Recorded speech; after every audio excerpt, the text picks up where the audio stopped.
All right, welcome again, guys. For those catching the replay, this is an open discussion with our all-star voters. So these are the voters that have been committed to not just doing a lot of high integrity voting themselves, but have been working together behind the scenes for quite a while now and quite extensively to bring more integrity to the voting process. And among many things, that's included keeping an eye out for those that might be gaming the system, that might be voting incorrectly and consistently, maybe thoughtlessly, just because they want to make some quick better, and sell it on the open market, but they're not really bringing value to the process. So they've been identifying that and creating a process to be able to nix those people from voting. But also there's been groups of people that have been identified that are working together to, improve their ranking, but aren't necessarily voting correctly. So all those patterns are being identified and processes are being set up. And this is the team that has been a big part of that, that's been happening behind the scenes to improve this process. Voting is probably one of, if not the most important aspects to the integrity of the entire system, because it's the voting that impacts ranking. It's the voting that indicates if somebody, is a purple scout or a green scout, et cetera. And so by improving the voting efficacy, we improve the value of the entire project. We always knew that this would be one of the most important areas that we'd have to work on. We have a number of tools and things that we can do to remove people that are gaming the system. And I just want everyone to know that, this has been happening, and we're going to continue. We're actually going to ratchet this up even more and really drill down on this from this point forward. Those that are identified as gaming the system or just consistently voting thoughtlessly will be removed from being able to vote, scout, or vet forever forward. So if you've been doing that, whether it's just kind of not taking the time to vote thoughtfully and with the consideration of, your vote counting and being correct, or you've been gaming the system, definitely would want to stop that right away if you want to continue participating, in a lot of the things that we do. So with that all said, I wanted to thank here publicly all of you who've been all-star voters. You've been putting a lot of time and energy into this, into making this more valuable to everybody in the community. And most of those people, who are just kind of passively participating may not even realize that you're out there. So I'm glad that they will now know who some of you are, and those that, want to be contributors to this. I want them to realize that there's something really special going on here, and that we're working towards something bigger together, which we'll talk about on a separate call here coming up when we talk about business development and business partnerships. But there's a lot of big things happening, and you guys have been a big part of it. So I want to thank you guys. With that all said, I think I'm going to pass this over to you first, Phyllis, to kind of catch, us all up on, what's been done and, what is the process so far of getting into the weeds of what's the process been to identify, the weak areas and the patterns and, the organization of this whole process. And then of course, there's others here that can chime in. I'm sure that you could call upon to get into the weeds even more on this, so we can start to all get on the same page and start to improve this whole thing from here. Yep, Mike, thanks so much. And I too want to also thank everybody. They've been really diligent, and there's people unfortunately that couldn't be on the call today, but I want to also extend a thank you to them as well. It's been a work in progress. I am proud to say that everything that we've done so far has really been community driven. So it's been the all-star voters, those who've been in from the beginning. There are some few that are coming in now as just starting out, but the ones that have been here basically have created the system so far. And what I'd like to do is I would like to have, one of them actually, have a, Mike, can I have a share screen? Yes, 1 second. Okay, I'm going to share my screen so that, and I'd like for someone in the group, Actually, maybe let's see here. Let me open it up here.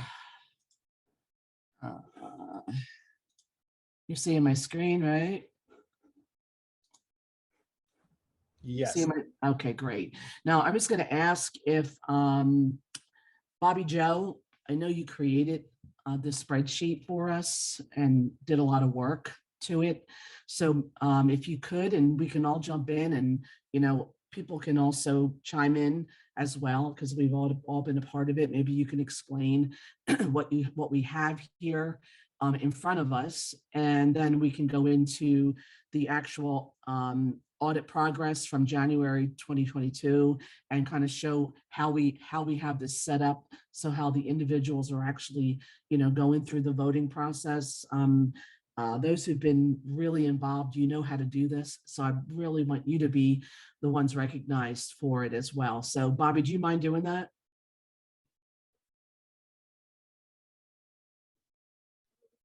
Hello. Yes, I'd be happy to, for sure. Great. This is Bobby. Hi, Bobby. And Bobby Joe, aka, was it Sistel? Cripplify. Yeah. I'm sorry. I've got two Bambinos running around here, so I'll do the best I can with staying focused. So the Excel sheet, or sorry, I guess Google Sheets is kind of the best way for sharing everything collaboratively and keeping things organized, as well as being able to sort. So the first two columns there, column A and column B, this is what I really hope that the developers can help us with going forward in resolving, because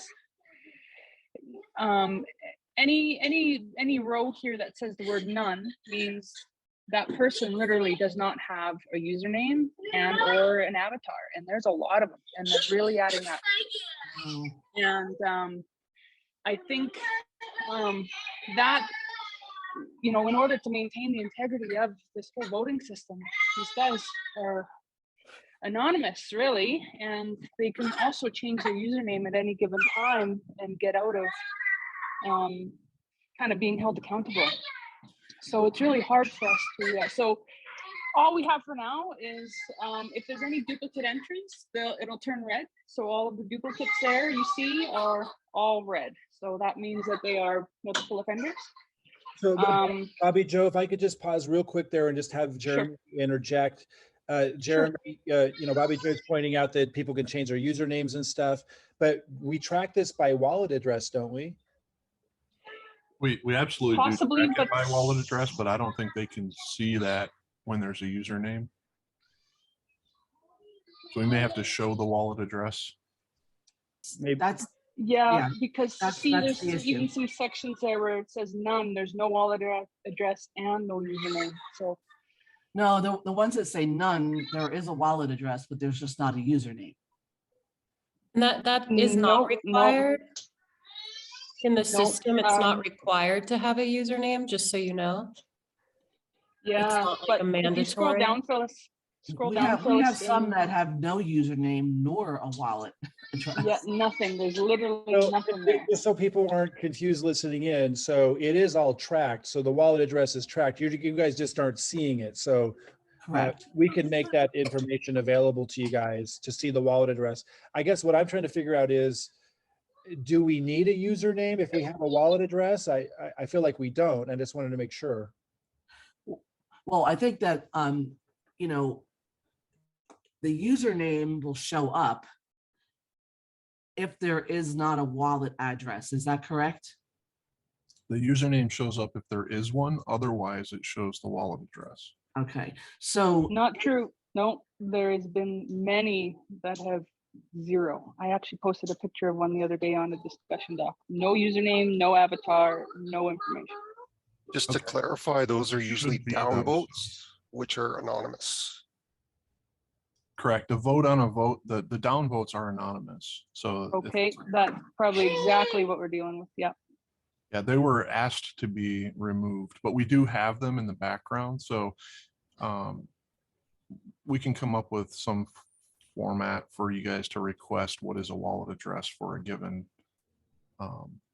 entry or you know, we can talk more about how to get that. But yeah, right now, if they are doing an upvote, you'll either see the username if they've provided one, or the wallet address. If it's a downvote, those are anonymous by request, so that people didn't feel as bad about downvoting projects. But there's probably, I mean, there's definitely a way for us to make sure you guys would have access to the wallet address. Because it's there. It's just, you know, just a matter of displaying it to you guys. Right, because we would need to, in order for us to be able to track, like as you see, we're tracking it, you know, by using the sorting here. So we need to be able to track something in order to Right. see people. Yeah, Right. the best thing to track by, even if there is a username, would be the wallet address, because if they change their username, they can't Correct. change their wallet address. So we'll have to talk about that more after the fact. Phyllis, you and I can talk about the best way to handle this, and then we can move forward. But yeah, I would say that tracking by wallet address in here would be the best thing to do. And guys, just so everyone knows this, and Jeremy, correct me if I'm wrong, but the downvotes, which are the only instances that I'm aware of right now that wouldn't show a wallet address or a username, because again, people had requested when they're downvoting for that to be anonymous, so they didn't feel so uncomfortable doing a downvote. That's the only people that can do downvotes, I believe, are people who are qualified vetters. Is that correct, Jeremy? Yeah, there's criteria. They have to be at a certain level in order to do that. I can't remember if it's based, I think it's based on scout rank and or vetter rank. So they have to have achieved a certain rank as a scout and a certain rank as a vetter. So I'm able to downvote, and I haven't vetted any projects whatsoever. I've only been a green scout till today. I finally reached purple today as a scout. Yeah, Jeremy just clarified that people of a certain rank as a scout would be able to downvote. Yeah. So that makes sense. My point is that I just wanted people to know this, that not just anybody can do a downvote, and that we have control over setting what those parameters are. And so we'll be able to set this, you know, here pretty soon with your guys' input to only have those people do downvotes that are qualified and trusted to be able to do them. So just know that I don't know that you guys knew that was something that another tool that we had to be able to influence some of this stuff. Let me qualify that though, Mike. It's down votes on votes. It's only the votes on votes that have that extra criteria. If somebody just downvotes in general, it's not based upon any special criteria. It's just tier 3 and above can do a straight downvote. It's the vote on votes that have the extra criteria. So right now, just a standard downvote is also anonymous. Yeah, thanks for making that clarification. So downvote on a vote is only allowed by a certain group of people.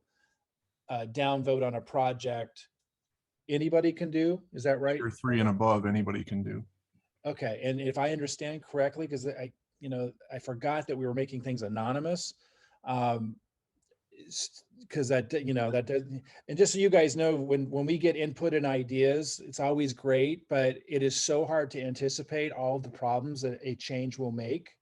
And this is just an example. By making things anonymous, you guys now aren't able to audit the voting, and now we're going to have to do more development to make sure that we address that, and whatever changes we make there are going to affect other things.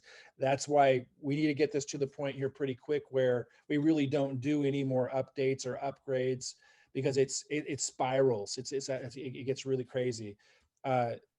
So it sounds like, Jeremy, even when somebody just downvotes a project, that's also completely anonymous now, correct? The developer understood that that's what he was supposed to do. I don't know that that's what we intended. I think the intention was to just make anonymous the downvotes on votes. So, I mean, we can make those changes. I'm just saying the current state right now, any downvote, even if it's on a project, is currently anonymous. Right. So we'll want to address that right away, because obviously you can't audit the votes. Right.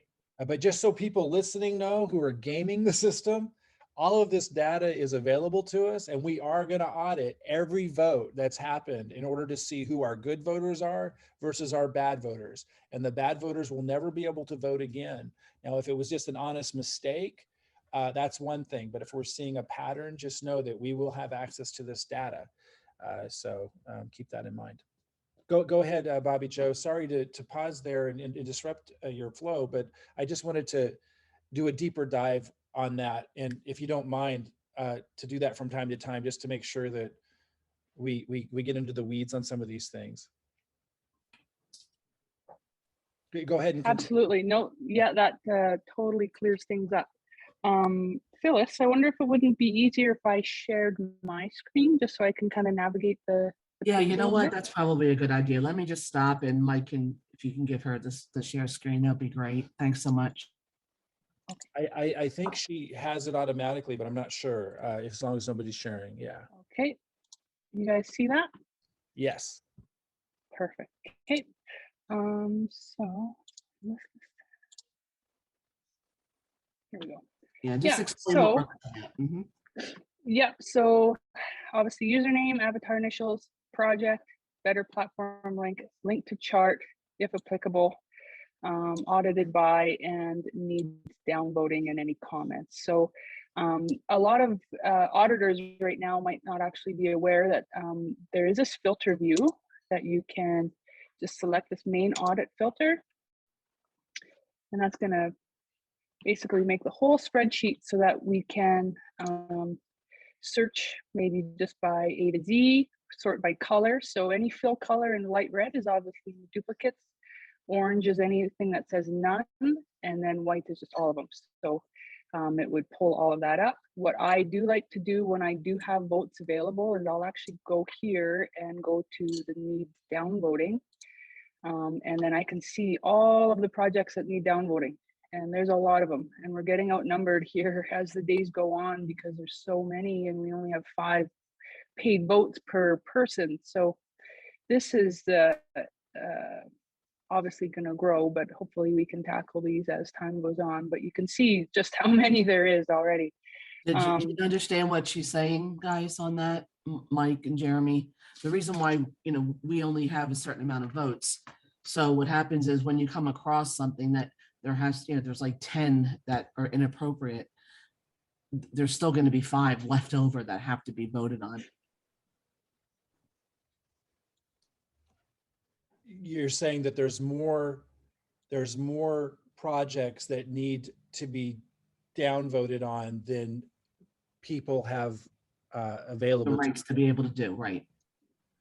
But and just for clarification, I believe people can do more than 5 votes a day, but they would be covering the gas fees, right? Which would be problematic.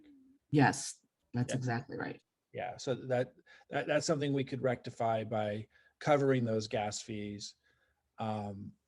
You know, and you know, so that's another conversation I think we're going to want to have is how to make sure that people that we can trust to vote and downvote correctly, which is what we're kind of identifying now, when, you know, get that group, you know, and maybe we have it already, get that group in a position where they can vote, you know, unlimited number of times in order to get the auditing and the downvoting on the proper projects done. So I know myself, I'm happy to spend the time to do the downvoting. I just, yeah, it's the gas is definitely, it adds up for sure. Yeah. Absolutely. Another thing we can search by is project name and see the projects where things have really gone awry, where people just kind of, you'll see some here. This Crypto Fantasy League has a lot. There's another one called Kino Token. Looks like this Delta Flip is pretty bad. Floki Angel had a lot. Floki Coke, Frogzilla. So you can kind of see the projects where they really got a runaway. Another great thing here. Right there, I'm a little slower like on these things than most people. Sorry.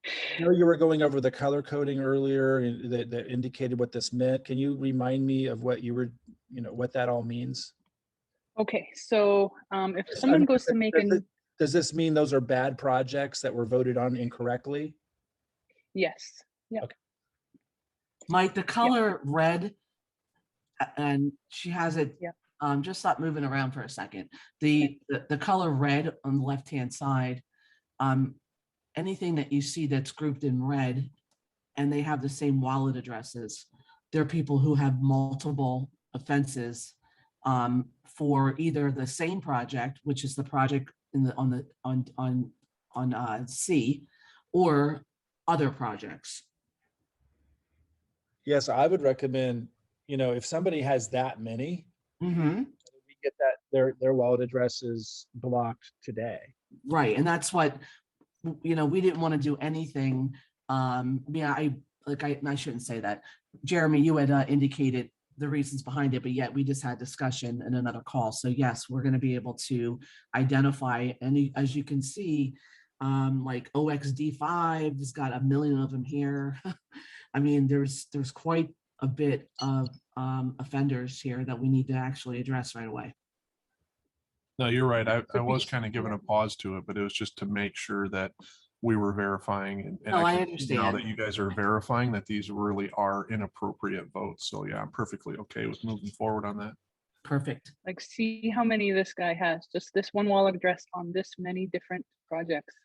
And 9 times, 5 times, 4 times, like this guy. Like, yeah, I would say three strikes, you're out. Like, Right, me too.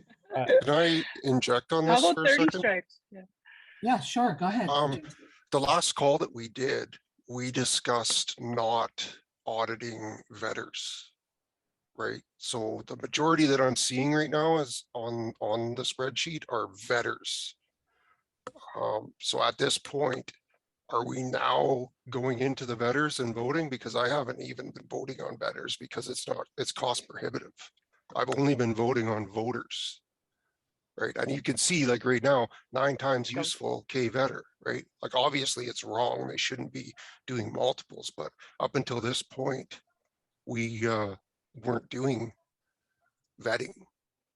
So are we doing vetting now, or how's that going to go forward, right?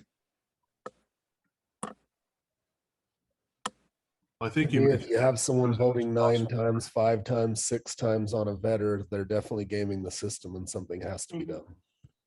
Well, because they're seeing that he's. Hold on, Robin. Only if they're voting incorrectly.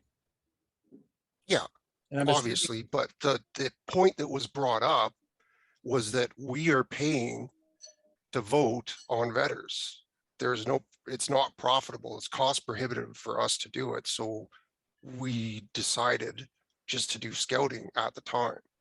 So now, like you said, there has to be a discussion on people getting compensated for it, right?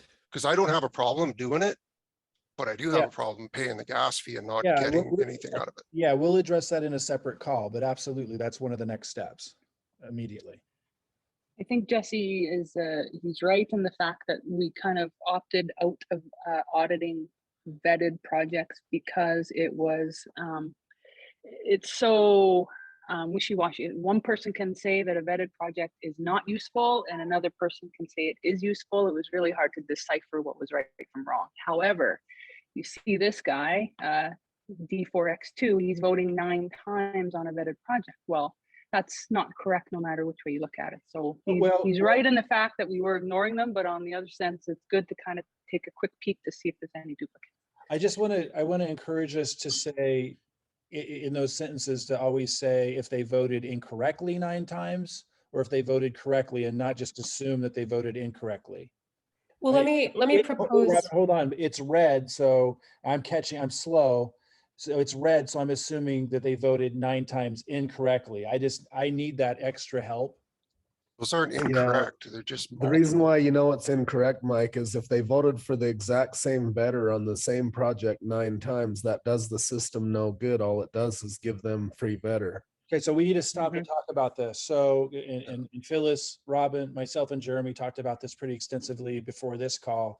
I want to draw a very clear distinction between someone gaming the system by voting incorrectly consistently versus somebody voting correctly multiple times on a project. I think those 2 infractions are very different. So if somebody's voting correctly multiple times on the same project, that's on us to correct so that somebody cannot vote multiple times on the same project. I agree, it's not a good sign if somebody's doing that, but it's on our end to have at least informed people that that shouldn't be done. Someone might say, well, it's obvious that's not a good use of the Vetter resources, but I think it's a bit of a leap to expect your average Joe and Jane out there to, think that's not valuable. They would think, why were they allowing me to do it then? Unless it's stated. So I want to draw a really clear distinction. I don't think that we should be penalizing people if they voted multiple times on the same project correctly. It's on us to fix that, so that Really? that can't be accomplished, versus those who are voting incorrectly, across many projects, or multiple times on one project. That I would say is a serious infraction. Can it be programmed to allow someone to only vote one time in each particular way on each project? So it says, hey, you already voted on this, you can't vote again. I believe Yeah, so. that's actually part of the next release. Awesome. Great. Well, that would solve Perfect. a lot of this. Yeah. We do have some suggestions, and we can go over them when she's done completing this. We have, some suggestions on how it can be addressed. And Jeremy, you can, let us know whether they're already in the works and et cetera. But Mike, maybe just make that clarification one more time, so that when we, so everybody's clear, until we actually have a system in place where people know that their vote, they can't vote multiple times. If they're voting correctly multiple times, then that's not an infraction at this point. Is that correct? That's correct. The one thing with the vetting is that how do you quantify what's correct? For myself personally, if it's an IDO where I have to own tokens, that is useful information, and I will vote it's useful because I will not even look at that project again. Or if it's a game and a pay to earn game, that is useful information to me, but it might not be useful information to you. So I think there needs to be an understanding that voting on scout projects, there's an obvious way to see if it's profitable or not. But vetters, it's totally subjective. That's a really important discussion to have, but probably separate from this one. Maybe later today we can get into that. At the present moment, we're just going through the process you guys have set up, so that I'm clear on it and everyone in the community knows how in depth it is, to begin auditing all this. And then once we get through this process you guys have set up and get clarity on that, I think what you just brought up is an extremely important conversation. So is making sure there's adequate compensation for those to cover gas prices to be able to do, do the voting and stuff. But so let's earmark that for after we get through this process. If we forget to bring it up, please do, because I know that that's a big important topic, knowing how to vote for different scenarios. But to get clarification on this process, have things been identified in red? If someone voted correctly on one project multiple times? All these columns pick up is if the name has been entered in here in this column more than one time.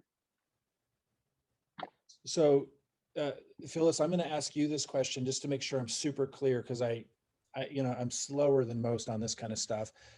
Are people ending up in red, which my understanding means they're violating a process, there's an infraction. First of all, is that true?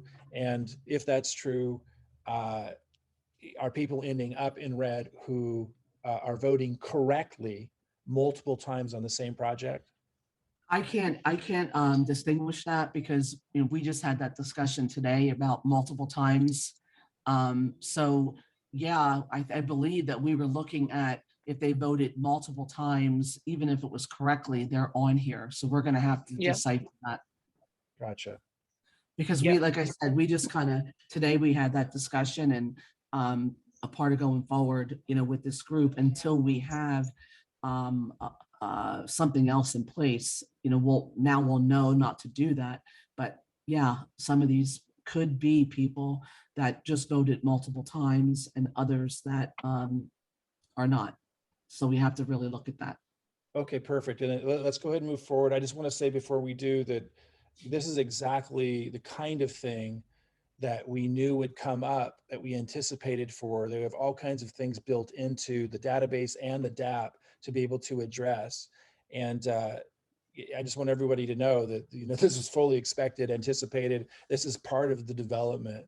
And again, I appreciate all of you guys for being a big part of this. And we're going to look for ways to tighten our partnerships with you guys that have been playing a big role in this. We'll have in a future discussion, but this is really valuable and it's something that we anticipated. Go ahead. There's also people in that group too, Mike, just so we know, who voted on, you know, honeypots, and people who have voted on projects that didn't even launch and things like that. So there are those in here too. Yeah. So we're going to have to really decipher the real deal from not right now. Yeah, no, I got it. Yeah. Our next tabs are just kind of schedules to find out basically what's been audited and what hasn't. So if you go onto the calendar and we're supposed to kind of change the time on our computer to UTC time so that all of the auditors are auditing. We're not kind of stepping on each other's toes as far as time zones. So if you were to go to Saturday, January 1st, Kurt would be voting this time frame.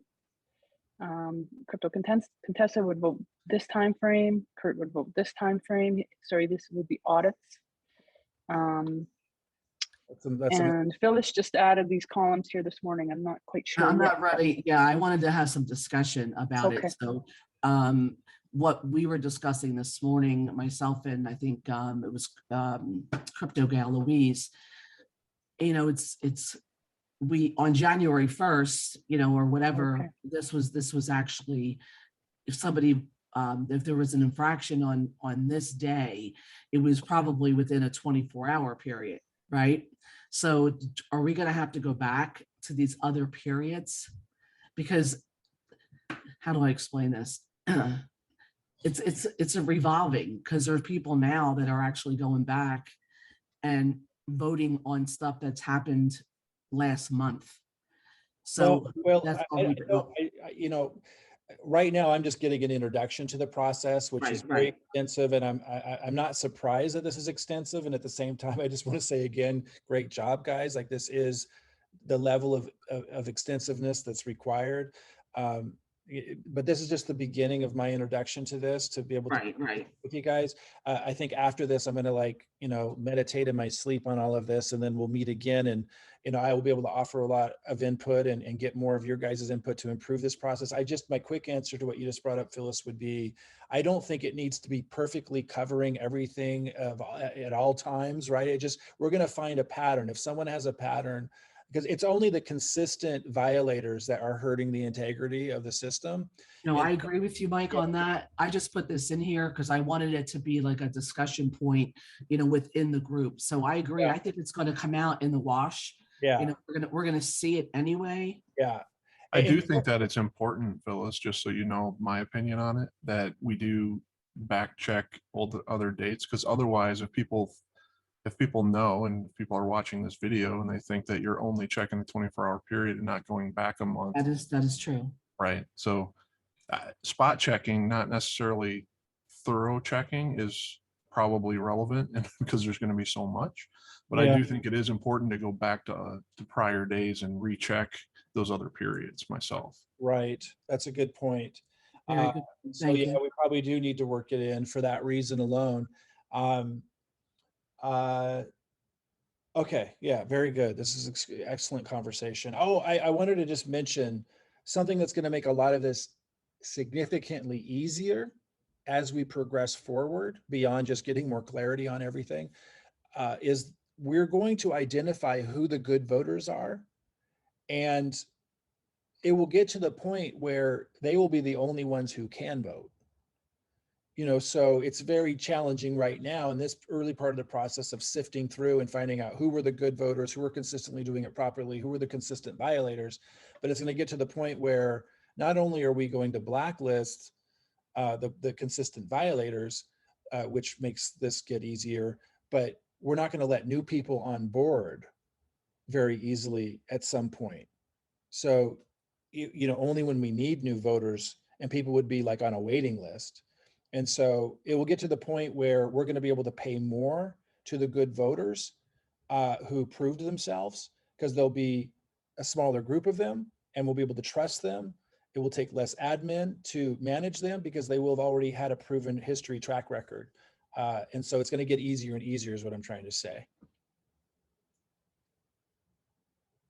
Love that, Mike. Thanks.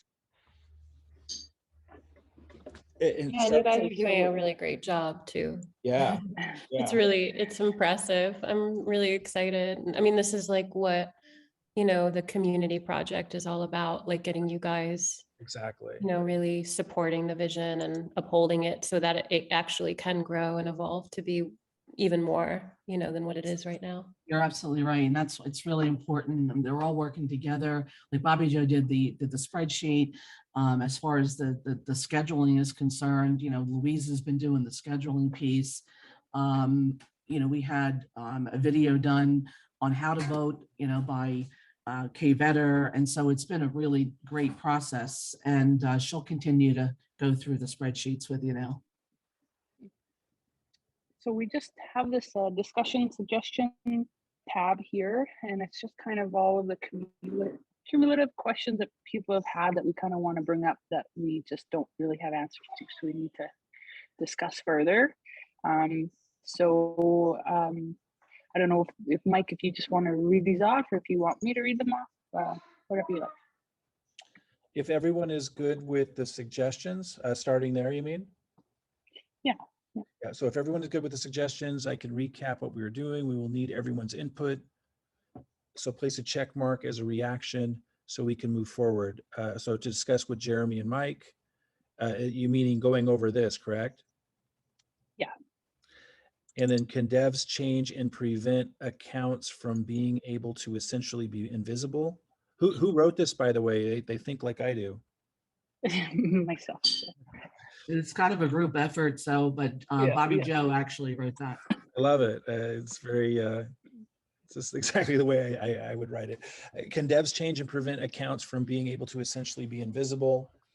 Yeah, so the answer is yes. There's, you know, do we want to just dive into it now? I think we should, right? Before moving on, like. I think it's great if we can, because then Yeah. we'll have, Yeah. yeah, okay. Currently, there's no way to effectively identify repeat offenders. Okay, so we just had a little bit of a discussion on that. So let's talk. So I guess my question to Jeremy, I'll reframe the question for Jeremy. Jeremy, should we be considering, and how complicated is it from a development perspective, that the downvotes are anonymous to the main community, but in admin, if somebody maybe they're only not anonymous, those who are voters in admin, we select, I mean, it seems like a big thing to build, but those who we select are qualified voters, are able to see that information. Is that the best way to do it, or should we do it in admin somehow? I was going to ask a question in regards to that. Would this fall in the same category? And I'm not a developer, but you know how we put the vetters in the contract. Is that something that might be helpful with the identified voters that are, you know, the good voters? Does that do anything? And again, I'm speaking. Yeah, no, I understand what you're asking. Yeah, I don't really I don't know what I'm saying, but I'm trying to. There's three ways to make this possible. So the first way is a very manual process where an admin can look up the user and find out what their wallet address is, and then, you know, then we have it. The second way is to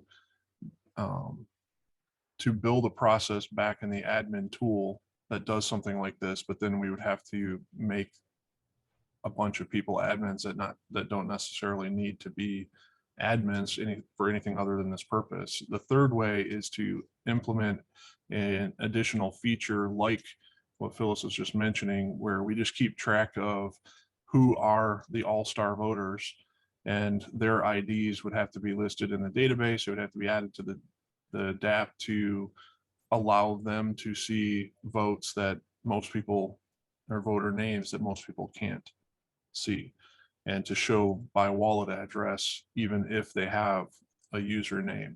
So the third option is the best one, but it takes the most time to implement and get into the system.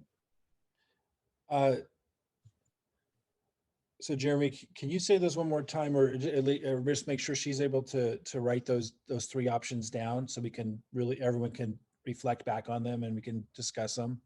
Sure. So option one is just a manual process where they have to request, like, who is this wallet address? Option number two is to do it through an admin function. I just want to Sorry there, I had to refill my kids' Cheerios. My apologies. Option one, go ahead, I'm back. Manually handling it. So a manual request of who is the wallet address for this particular vote. So Jeremy, that would work where right there on the, like, how would they manually request it? We would have to have somebody that has access to the database, like myself, go back and find it, and it's an administrative task. Right. Oh, well, you mean it wouldn't have to be yourself, anyone with access to the admin, right? No, that's Okay. access to the database directly, because it's not in the admin right now. So the second option is to add something into admin. Well, if you don't, I just want to make sure I understand each of these things. Yep. So that first one, my understanding is admin would be able to block one of these people, but you're saying, but right now they don't even know how to find one of these people to block, right? Like that's the problem, right? Correct. They need to know what the wallet address is to block them. Gotcha. Okay, go ahead. Sorry, go ahead and continue. Option two. So option two is an additional admin function that would allow them to find the wallet address. And they'd have to be logged in as admin to do this one. Correct. Would this be an additional tier admin, or at which tier admin would it be added to? That'd be part of the reviewer admin tier, I would assume. The reviewer. But that's a whole nother process that we don't need to get into here, because that's, I just needed to know Yeah. what, if we were going to build a whole new tier, or if it was going to fit into a current tier. the best solution is option three, which is to literally create a concept of all-star voter in the database and use that as part of the criteria. When you are an all-star voter, it just shows on every vote what the wallet address is. So is there anybody here who wanted votes to be anonymous, who thinks that it could be, there could be a negative consequence to all-star voters seeing who downvoted, you know, something? Because I think some of the all-star voters liked the idea of making downvotes anonymous, if I recall. I'm just wondering if, and I saw the value of that too. I didn't want people holding back on downvoting something because they were afraid of, you know, it harming their friendship or relationship with somebody in some way. But we need the integrity of the data there. So we don't want that kind of restriction. So we, you know, I understood why people wanted it to be anonymous. Is there anybody here that is concerned about, even within the all-star community, that happening? I mean, I don't know. Me personally, I'm not. If I made a mistake, I'm okay being downvoted and penalized for that. Right. I don't, it's not personal. I would rather have the integrity of the system than be protected. Yeah, I think that's where I would stand on it. But I don't want my and your agreed opinion to overly influence somebody else from speaking up in case we're missing Hey, something. Mike. Yeah. I agree. It's JP. Yeah, but with the small amount of all-star voters, I'm okay with them downvoting me, you know, because I believe in the system, you know. So I agree as well. Okay. Okay, cool. Yeah, this is Jesse. I agree as well. And it is going to be a small amount of votes, right? It's mainly the down votes that are done incorrectly that are anonymous. So it's not like it's going to be a vast majority of the votes that we're going to have to know people's wallet addresses for, correct?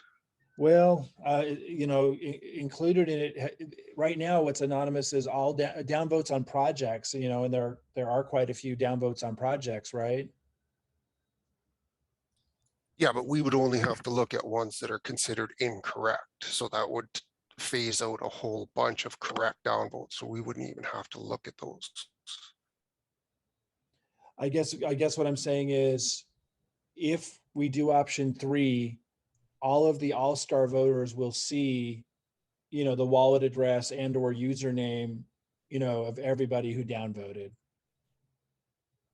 So it won't be anonymous to the all-star voters. Right. It won't be anonymous to a specific group. Right. I think that that's fine, right?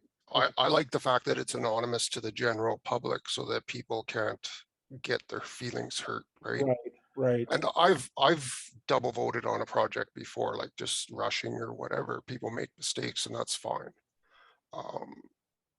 So yeah, I don't see it as being an issue for a select group to have that access. Okay, awesome. Anybody with a different opinion? Just want to make sure we get everyone Now, waiting. guys, if you have something to say, please just say it. We want to be, Yeah. we want us all to be, very clear, and it's okay if your opinion differs from anybody else's. It's truly okay. So Absolutely. please just let us know. My opinion doesn't differ at all. I think that we're building a strong team with integrity here, and this is a team, we trust each other, and I have no issues with anybody else knowing my downvotes. I don't like it to be to the public, however. Right. Yeah, I think good. That makes sense. Awesome. Okay, very, very good. So Jeremy, what is the next step for us determining 1, 2, or 3? Should we have a discussion now, or? There's one other discussion before that, which is, do we want downvotes in general to be anonymous or just downvotes on votes? So should downvotes on projects also be anonymous? I'd like to hear what people think about that. Yeah. I think they should all be. Yeah, I think all downvotes should be anonymous. Yeah. I agree with that too. Hey, this is John. Hey, yeah. So yeah, I think that the anonymous downvotes for better posts is definitely required for people in order to them to have the confidence to downvote on the vetters posts, because otherwise, right now most people are just voting positively useful for all the vetted posts. So to get more differentiations of the less good vetted posts, right, I think that's anonymous would be good. Yeah, I would agree. And I can see why you asked that first, Jeremy, because if that wasn't the case, then it kind of changes maybe which option we do. But if that is the case, then we might need to make a bigger investment into this, because it's going to be a lot of people that no one's going to see the wallet address or username on. Anybody else with a different opinion on that, as far as should all project downvotes be anonymous or just downvotes on votes? Could I add something, Mike? Yeah. Nice to meet you, by the way, Jeremy. You too. For the downvotes for the vetted projects, is there a possibility where we could implement like a minimum character limit where you're required to comment why that information is not useful to the vetter? Because just like Christopher said, if it's a gaming crypto or something he's interested in, that's useful to him, but it might not be useful for someone else. And we kind of like to know why, you know what I mean? My only concern is if we require a comment on the downvotes, it might decrease the number of downvotes we get if it's easier to do an upvote. Sure. Okay. You're right. But Also, anytime you implement a minimum number of characters on something, you end up with people just typing in junk or spaces or periods, or, you know, I mean, you don't, it doesn't necessarily guarantee that you're going to get the information that you're hoping for. I got you. All right. But I think we can recommend it. And again, I think that because we're going to be moving towards all voters being known and, you know, proven, you know, to care about the project based on their history, I think we're going to end, you know, in voter discussions, when we emphasize how important and valuable it is to have that, I think we're going to start seeing a lot more of those kinds of things that we want to see, because we're going to have more thoughtful participants. Sure. We're still in that early weeding out process, right? Of finding out who our main core voters are. You have my vote for the, what everyone else was in agreement with the All-Star Voter Committee having access to the downvoter wallet. And then you agree that we should have anonymous to the rest of the public, the downvotes on projects. Yeah, I think that's a smart way to go. Okay, cool. Because yeah, we want to encourage downvotes when appropriate, right? Like that's the whole goal. Remove any barriers. Okay, good. Anybody Yeah, with that helps. I appreciate that feedback. So then the next question is, how do we proceed with that particular one? And I really want to lean away from option number one, because that's a lot of work on just me from an administrative standpoint. Yeah. But then, so that leaves option two, which is either adding something to admin, but that would open up more people being admins than really is needed. And it's not in app, like it's not in the process flow that they're currently using. So option three is really the best, because it is part of the flow that everybody's used to. It's right there in line with the project and all the information that's already there. So it's just a matter of priority on when do we implement that versus other things that are in the queue.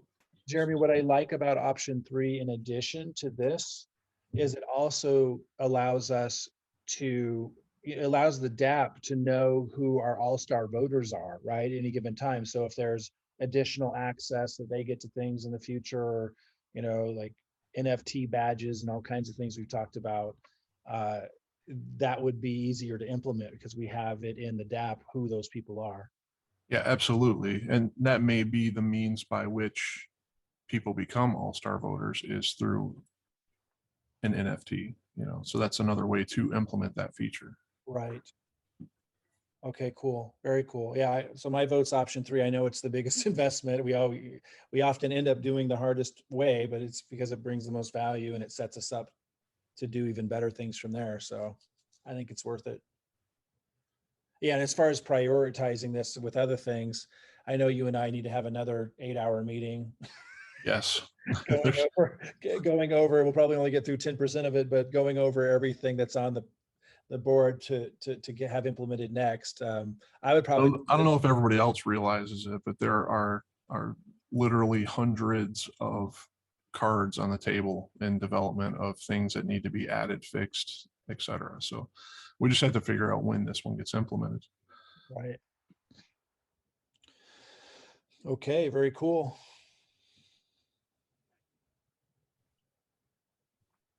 Anybody have any questions on that one, or everyone? If not, we'll move to the next one. I think we're good.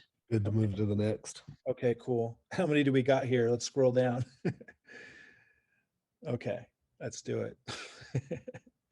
All right, so next one, can devs also prevent users from being able to change their avatars and usernames?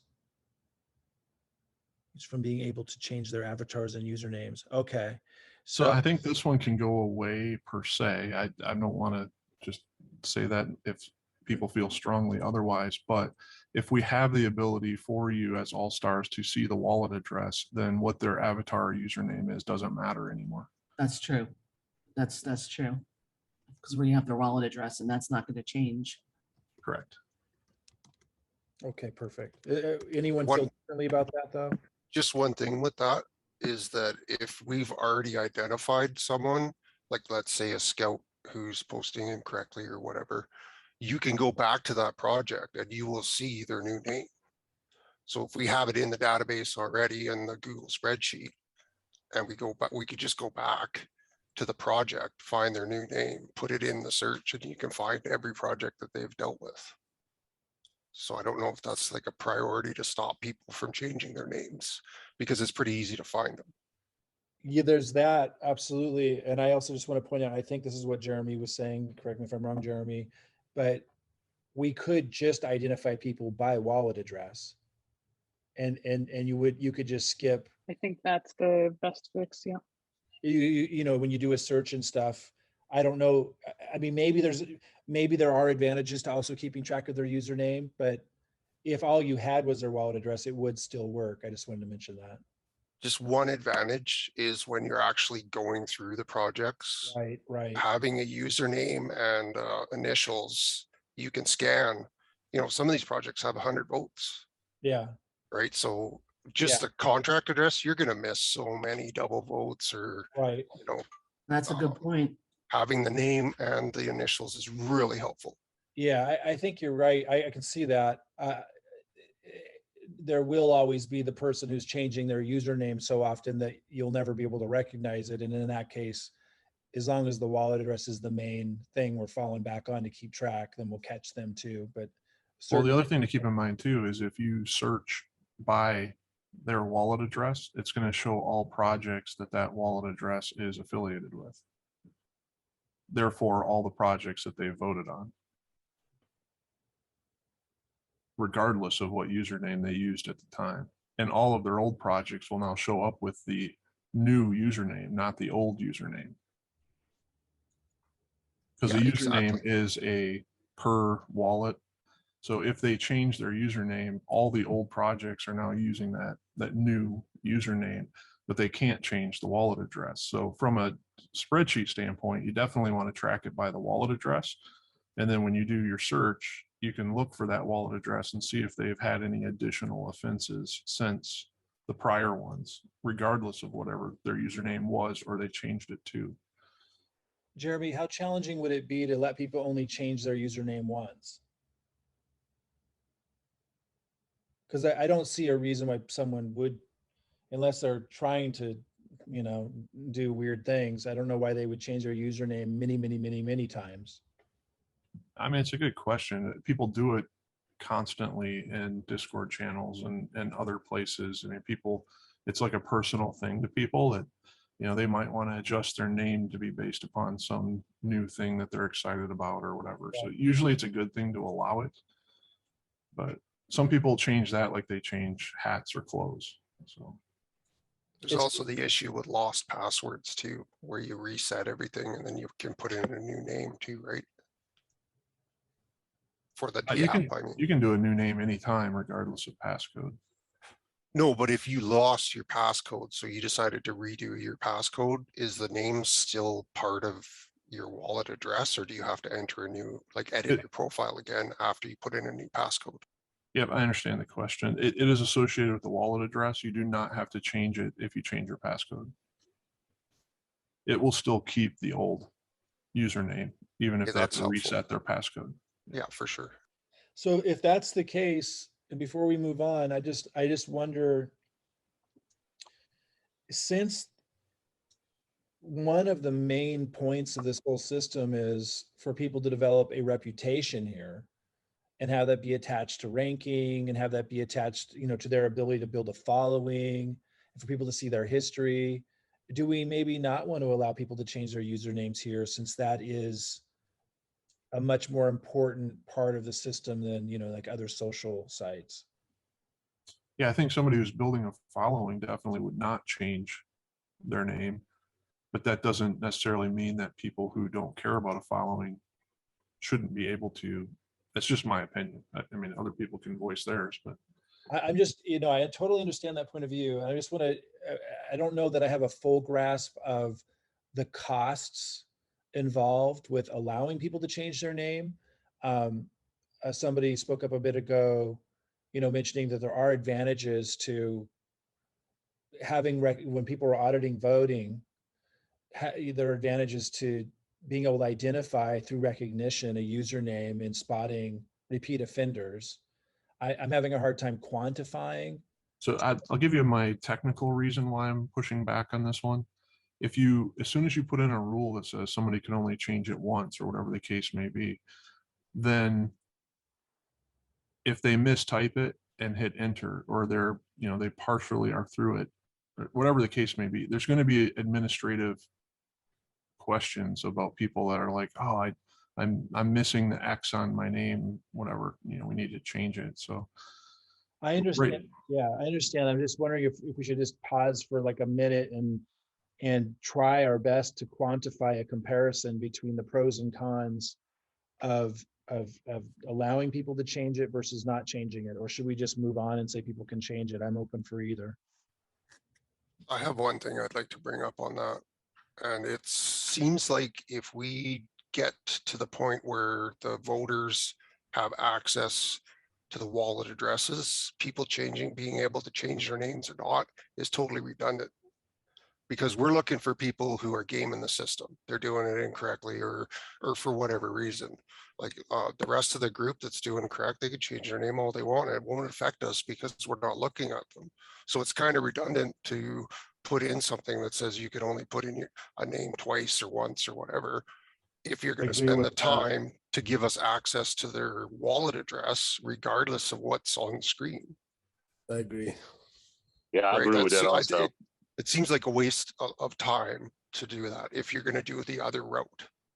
So was it you or somebody else that had said when they're scrolling down through all of the votes, if they recognize they'll be able to recognize a username by eye recognition, but not a wallet address?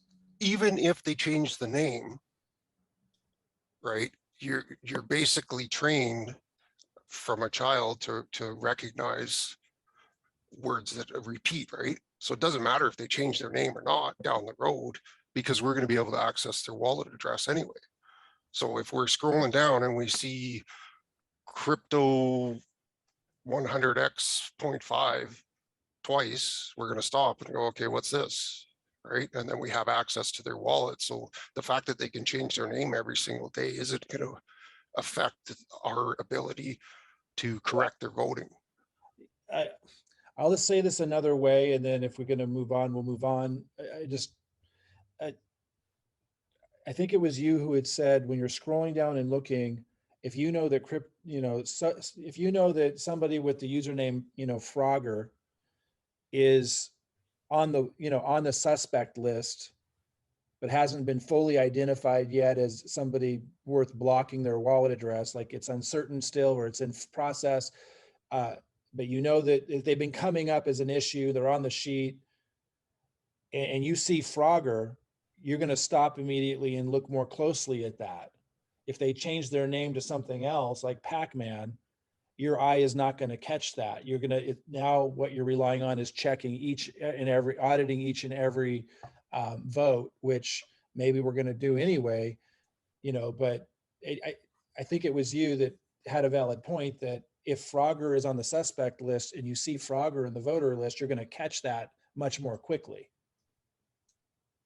Yeah, for sure. Eye recognition is huge when you're scrolling, right? So, do we just move on and not worry about that, or is that a big deal? You guys that have been doing the auditing will know more than anybody how helpful that would be if somebody could not ever change their username, for example. Let's use that extreme example. Somebody could never change their username. It is what it is. How helpful would it be if you are able to spot their username as you're scrolling down looking at voters and you see somebody that's been on the suspect list? As opposed to being because the only alternative to that is you never get to rely on eye recognition. You totally have to just audit each and every vote, and maybe that's what we're going to do anyway, so it doesn't matter. But down the road, we're going to have the ability to see their wallet address. So if there is, we look for votes that are incorrect, right? You're probably not going to remember off just eye recognition their wallet address. Yeah, but we're looking for votes that are incorrect. So say there's a project that was profitable in a 24-hour period, and someone either double votes or votes wrong, that is going to draw our attention as well as name recognition, right? And we are looking for votes that are incorrect. Right, maybe I'm not asking this clearly. It's just like a binary question. Like either you guys want to audit every single thing, or you like to be able to rely a little bit on eye recognition. If the answer is forget eye recognition, we're going to audit every single thing, we don't need to rely on eye recognition at all, that's not very helpful, then it seems fine to let people change their username all they want. So I think I can help with this, Mike. You're assuming that the eye recognition they're talking about is that they just will randomly remember that Frogger was an issue. Correct. What he's saying is if I know Frogger is who I'm looking at right now, I go back and I start looking for Frogger, I'm not going to find anything because he's changed it. And now it's Pac-Man. But if they know that it's Pac-Man now, the same eye recognition can work for that. It's not that they're trying to remember the list of like 10 problem childs as they're going through. Yeah, no, I was asking a really specific question, and maybe it's an irrelevant question, but I was asking if eye recognition and the way that I'm describing it is helpful or not. And maybe it's not, or maybe my question's not clear. For me, I think it's fair to say I've audited most of the projects. I do not rely on eye recognition. I just smash the copy, find, and search over and over again. You audit each vote and just systematically based on having nothing to do with the username. Yes. Gotcha. Okay. Anybody else? I just want to make sure before, because these are going to be final decisions. Okay, so let's go ahead and move on. We'll let people change their usernames as much as they want, and it's not going to impact vote integrity.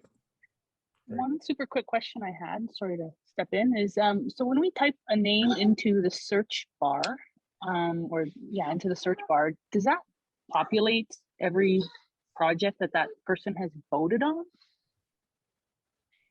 It's any project that the person's associated with as a scout, vetter, voter. Interesting. Okay, I wasn't aware about that. If it's not working, then I need to know about that. But that's how it's supposed to work. No, I don't think that's working that way. Because I don't think so. The voter vote, you won't see the votes when you're what the person has voted on when you start your search in the calendar. So it's only looking at scout and vet right now? Correct. Okay, I'll go take that back to the table. Okay, great discussion. But with that being said, it would be handy to filter the votes out, because if you have someone you want to vote on just their scout or their vetting projects, I don't want to have the whole calendar populate with everything that they voted on, because it'll be littered with their vote. Yeah, I agree with you, Bobby Joe. Okay, that's good feedback too. So just so you guys know, we now have in the next release, there's going to be a user-based URL. So right now we have a unique URL per project. We're also working on a unique URL per user based upon the wallet address. So you can go to that wallet address and look at all of the projects that they have posted, all of the votes that they've done, etc. So I think what you guys are doing here is going to get a little bit easier here as far as just checking out, okay, this person, it looks like they've done something wrong. You won't have to go through a whole bunch of different random projects to try to find out if they're voting incorrectly on a lot of projects once we have that, because you can go to their page and see all of the votes. Okay, follow-up question on that. If we can see all the votes that someone has voted, then they won't be anonymous, right? If they download and stuff like that. So is that going to work anyway? So we're still, So we're still looking at when you go to somebody else's page, what should you and should you not be able to see? So definitely you'll be able to see the projects and what they've vetted, etc. So I'm bringing that up as a discussion topic, and you hit the nail on the head. Like, that's where my original question earlier today was, should we even make some of those anonymous, because it would lead towards things like this. But what we can do is, if we have a means for you guys as all-star voters, and we know that you're all-star voters, you'll be able to see all the votes. So anonymous doesn't really matter in this context, right? Yeah, I think that would be better. Yeah, if the all-star voters only can see that, can see the votes or something like that. Yeah. Right. We'd have to follow the same rules as what's seen on the projects as to what's seen on the user page. So, Do we have to? Or do we literally technically have to, or you mean just from a user experience? no, I think just from a user experience standpoint, we should, but I guess was inappropriate words. Well, I just wanted to pose the question, and I know my questions can sometimes be annoying, but a lot of times if we don't get super clear on some of these things, they come up and haunt us in the future. And I'd like like it to be the last time we talk about a certain thing, make a decision, and then we don't have to return to it as much as possible. So is there a difference between showing a downvote on the actual project, in terms of like removing the barrier for downvoting? Because we want people to feel comfortable downvoting, obviously, if it should be downvoted. Do we accomplish that enough by making it anonymous when people downvote on a project when you're looking at the project, but still make it possible that if anybody wanted to go research how a particular person voted, which if somebody's doing that, like they're probably an admin or a partner or a really serious collaborator, it's not just anybody doing that. Maybe it's different in that case to be able to show how somebody voted when you're actually looking at the voters page versus a project page. Am I the only one who sees? No, that's a good point. You're right. It doesn't matter if they're anonymous if the person who the vote applies to is not shown at that time, you mean? I mean, if I go to your page that shows how you voted, and and I'm just a general user, is it really that bad for me to see all the ways that you voted? I mean, it doesn't seem to have the same psychological impact if I go look way down on your 900th vote and go, oh, wow, you voted negatively on one of my projects. Like, it just doesn't seem like that has the same kind of impact as I go to a project I just loaded up last week and I see that, Jeremy James downvoted it. That seems to have a more negative impact, than me looking at your voting page and just happening to find that you voted negatively on one of my projects. That just doesn't seem to have the same kind of personal impact. But maybe I'm the only one that sees it that way.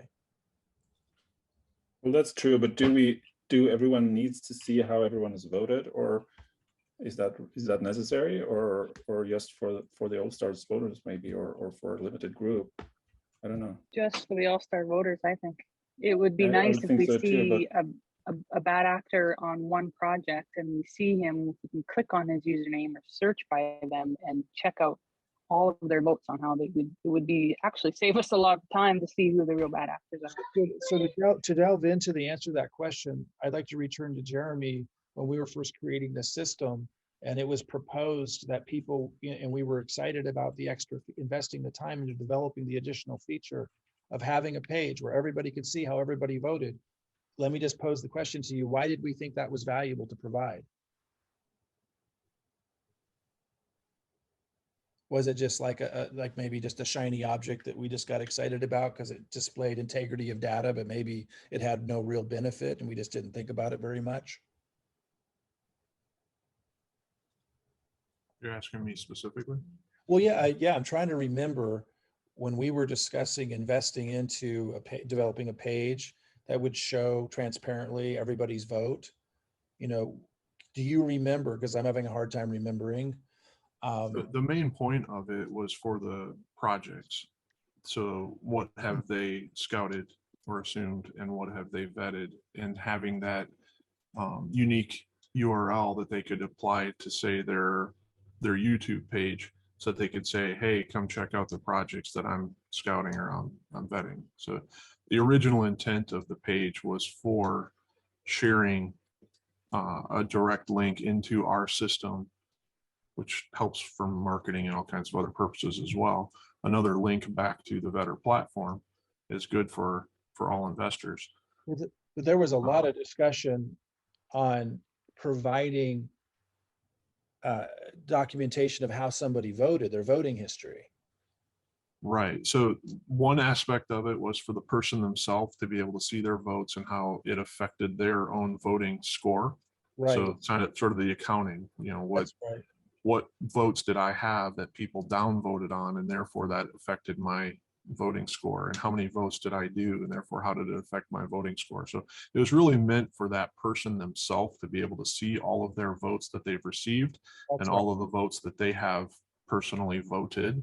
That's right. What I was saying was, because we have that capability, theoretically, we could then show the votes to other people, and it would help in the case of something like this, where you can see a person's voting history and go through a few of them and see, are they consistently voting inappropriately.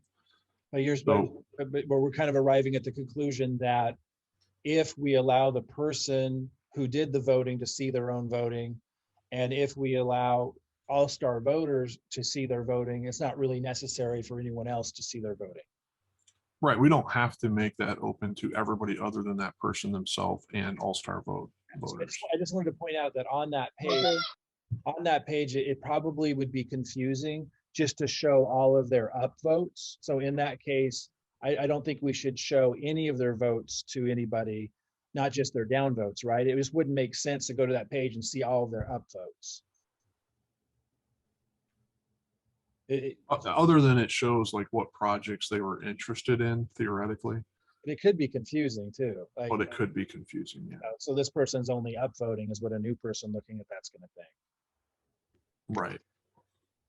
So I mean, I would I would recommend that in the case of this page that shows all the voting, you know, the user can see all of their votes, the all-star voters can see all their votes, but the general audience doesn't see any of their votes.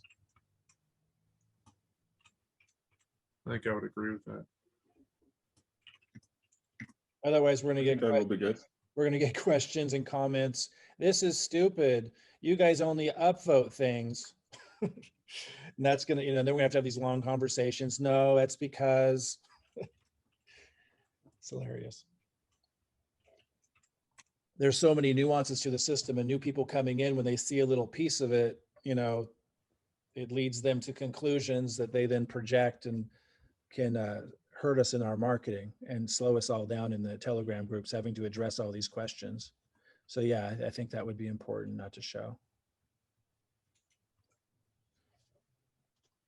And Jeremy, the other small benefit to that would be finding if there's any sort of malicious voters that are kind of maliciously attacking someone specifically, because they constantly find and seek out projects from one person and they're constantly downvoting them.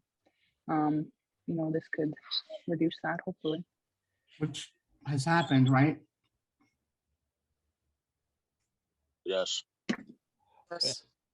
now I feel like as long as if we keep our focus on just making sure people are voting correctly and responding when they don't, like, it would address that though anyway, right?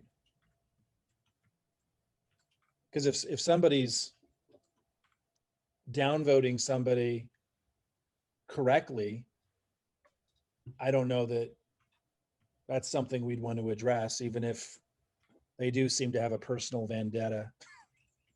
Do people feel differently about that? I don't know.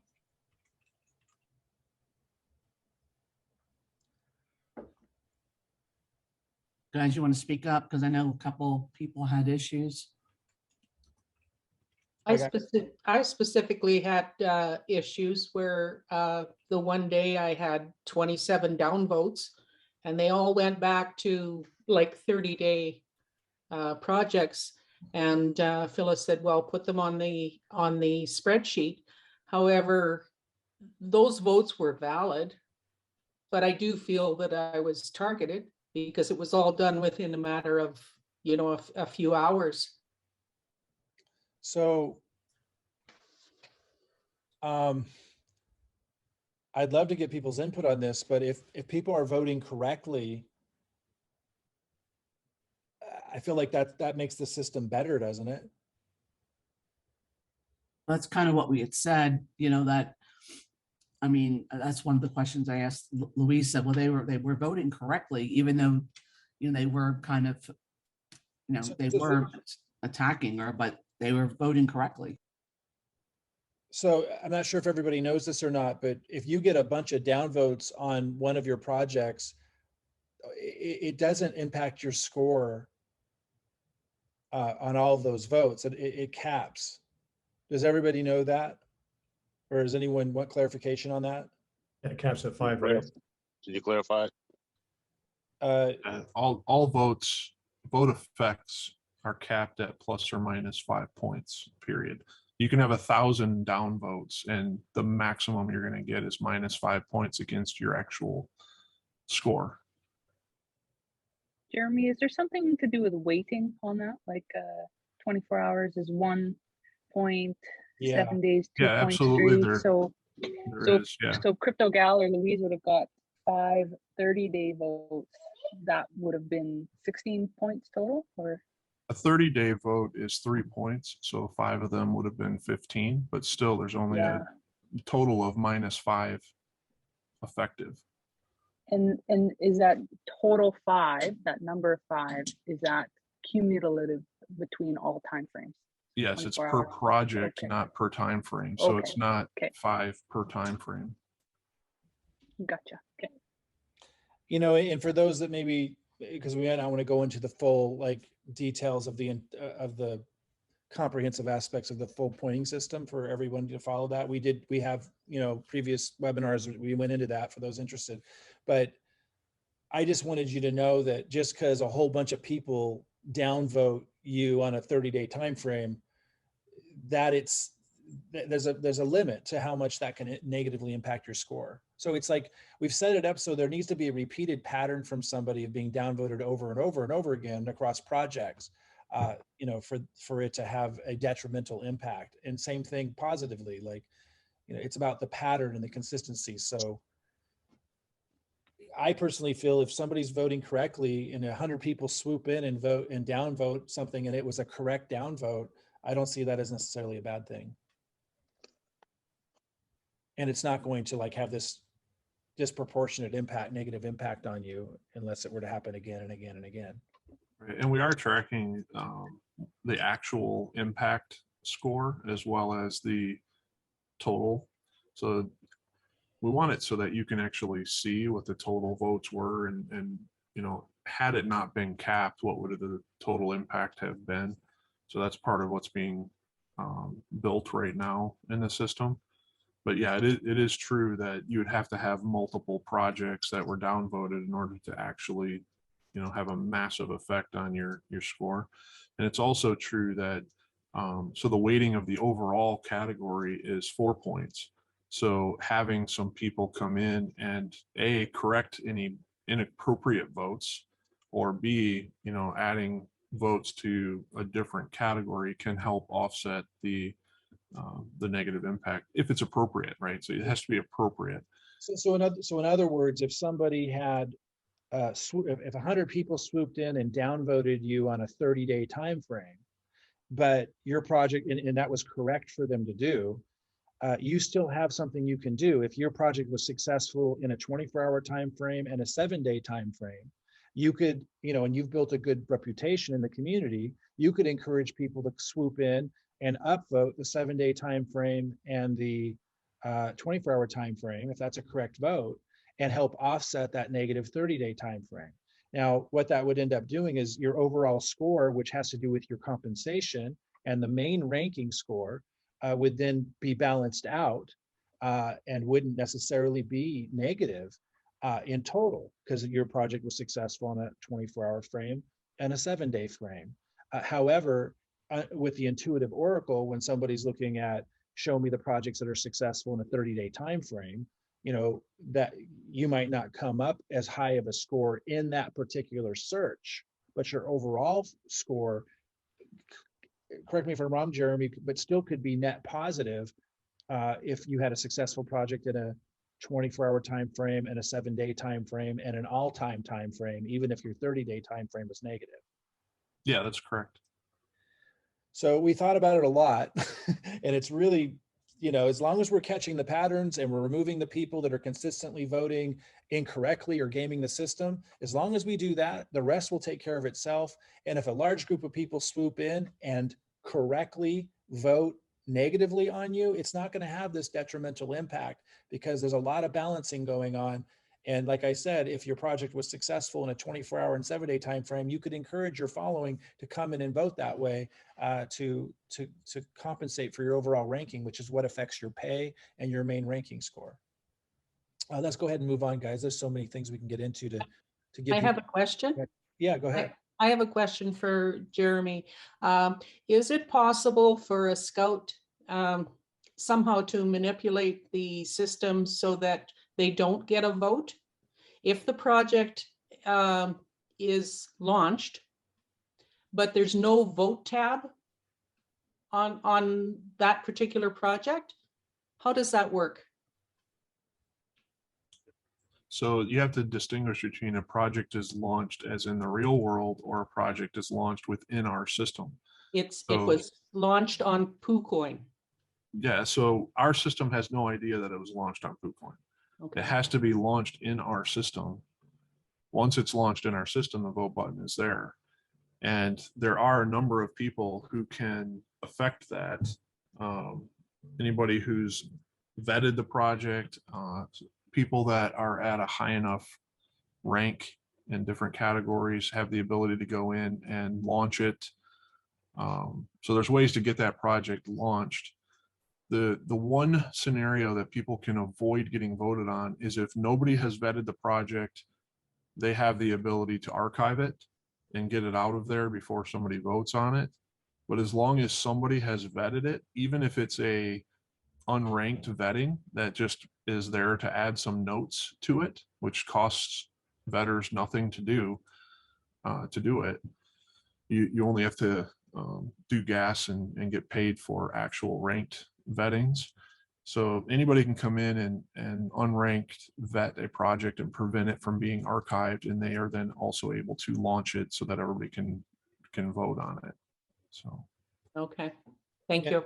And I believe this will be a big part of the voting integrity, is digging into the weeds on, you know, what measures should we be taking to launch projects that need to be launched when a scout isn't launching them. Like that's going to be a part of this process too. I think that's actually on this suggestion list somewhere, right. By the way. But question, Jeremy, is there a way to put a time limit on a scout being able to archive a post? In other words, like if they post a project, like maybe after 24 hours, or I don't know if there's some other way to limit when, you know, how them being able to archive it to reduce that really gaming of the system, that trick of archiving something after it fails. Yeah, you can put things like that in place, but people will still be able to game that because they're like, okay, if you only have 3 days or if you only have 1 day or whatever it is, they could come in and post that project within that time frame, see if it's a good project, see if it's successful, and if not, pull it, right? So should we be looking at making it easier for admin and or all-star voters, et cetera, making it easier for community members to know which projects have been archived so that we can audit those and look for repeat offenders that are doing that? Yeah, from an admin standpoint, we can see all projects, so we can see what's been archived as well. And then on that user's page, you can see all projects, including their, I believe we have it so that you can see their drafts and archived rejected projects as well. So when we were developing all this, do you remember we discussed certain data being displayed to the community in such a way that we could enlist their help in auditing the system? So for example, I don't think this was actually one of the things we discussed, but it was the type of thing we discussed. And it escapes me what exact examples we referenced, but it was the kind of thing where if everybody who audited, or all the projects that were audited, let's say today, the entire community could see that, like, show me all the things that were audited today. And we could say to people, hey, do you guys want to help out? Make sure that the system integrity is here. Look at these projects that have been audited. and let us know, and there could be a way for them to let us know, like flagging it with a message. Let us know if somebody archived a project that clearly rug pulled. That, you know, we need to catch these. Remember we talked about that, and there were other things that we thought we could display to the community to get them kind of sifting through and mulling through, you know, for auditing or voting, like everything that maybe had been launched, for example. Would there be a place for the community to find everything that had been launched today that they could go look and vote on, for example? That'd be another example. Yeah, we definitely talked about different things. Whether any or most of them are implemented yet is another question, but right, that is one of the goals. Yes. Right. So, you know, I'm just sharing that with everybody to know that there are many things that we can continue to add on to significantly improve the auditing process. I think in the short run, we'll definitely want to work into this, and Jeremy says it's on the list somewhere, that that we look at people who are archiving projects and make sure that we're finding repeat offenders that are archiving rug pulls and stuff.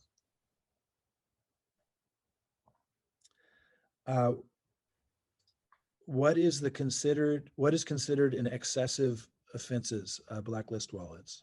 I think we determined that already, right? 3 times you're out. Yeah, I think 3 strikes you're out. Provided that it's incorrectly voted. Jeremy, how close are we to, I mean, I know there's so many things in the works, so, you know, maybe it's not up front yet, but they're out and close to being done yet, but or worked on. How close are we to an internal communication system that would allow, like, for example, once we have all-star voters, you know, indicated in the system, so the system knows who they are, to then being able to have them message somebody a warning, for example. Like we talked about admin being able to do that, like message somebody a warning. How hard or how far would we be from being able to have an all-star voter message a warning to somebody once we have it in the system to know who the all-star voters are? Yeah, I mean, from the database standpoint, we're ready to implement things like that. It's just a matter of adding the functionality on the front end. So that's another thing, you know, coming, guys, that will help a lot. Like you see somebody who has, you know, done an offense, it's their first strike, you know, you could let them know in the messaging, you know, such and such project, you know, it was deemed not successful, you voted it successful. We understand mistakes. There could be like a template message that you just click on and send it. So you don't have to write it, to let them know that they've got the first strike and what that means. And again, you wouldn't have to type that out. It would all be just sent to them. So these things are in the works. It's all been built so this stuff can be added in.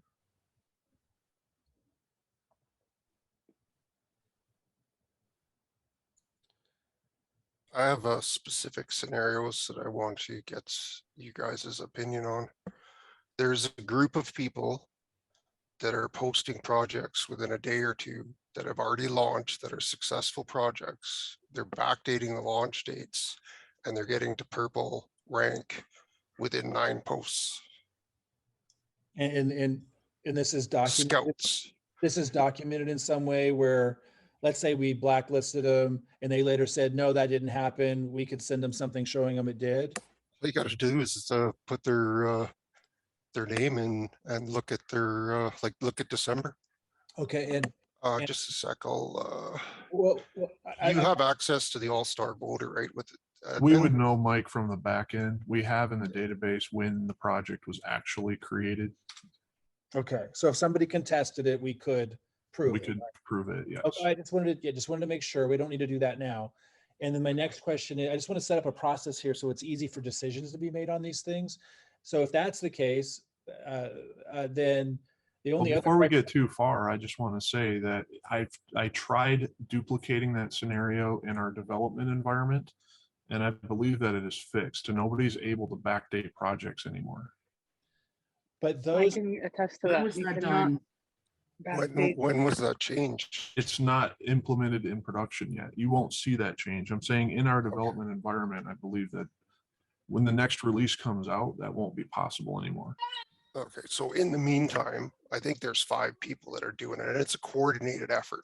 Yeah. Posting on like 9 p.m. Pacific time, And like this one guy. Has somebody confirmed that? Yeah, I posted it in the Discord. You know, I just want to make sure I'm trying to create a protocol that when things come up, we have a process. And I would say if something can be documented, which the answer is yes here, and if someone, more than one person has seen it, then I would say they should just be immediately blacklisted. And I agree. And that's why I wanted to bring it up. Like, these guys are not making a mistake. They're not double voting twice. They specifically went out and backtracked a couple days, found projects that were successful, launched them on, let's say, the 28th, posted that they launched on the 27th, and now they're purple within 9 projects. So Phyllis, have you seen the feature in the admin section on how to blacklist? No. Okay. Well, so hold on, Mike. I mean, this kind of goes back to the whole being able to vote a bunch of times. We allowed it in the system. We're now going to prevent it in the system. I absolutely agree that that is a gaming of the system. Yeah, but this isn't voting. This is scouting to get I to understand. purple rank and I'm get just trying to royalty distinguish between, reflections. are we allowing it, and therefore they're utilizing a loophole that we've allowed them to do, as opposed to just doing something inappropriately. Well, hold on. As of right now, you cannot post a launch date sooner than today's date. So today it's 1:30 my time. I could post a new scouted project as of 12 a.m. today, my time. But that's it. That's as far back as I can go. But that doesn't say that they can't lie about the project launch date and post whenever. Right, which we can't stop as long as they current date it or post date it, even if it was actually launched 3 days ago, you know, that there's nothing we can do to prevent that. And that would be a gaming of the system. You're blatantly lying about when it launches and just trying to fit it in after the fact. Yeah. I believe that's what Jesse's saying, right? And that's what they're doing. And then they're changing their names and they're not posting anymore. There's no more projects under those names. They did enough to get into the royalty reflection, and that's it. They're done. And it's like a coordinated effort. There's a group of people that did it. So I don't know if it's one person with multiple wallets, but I think they should all be blacklisted before the next royalty reflection because they cheated. I'm trying to set up procedures. And so I'm going to go back and say again, if there's something that's clearly a gaming of the system, and there's more than one person in the all-star voter team who sees it, that's important. And it's documented. So if they ever said, no, I don't know what you're talking about, we can easily show it. If those three things have been met, the very next step immediately, as soon as possible, is to blacklist them.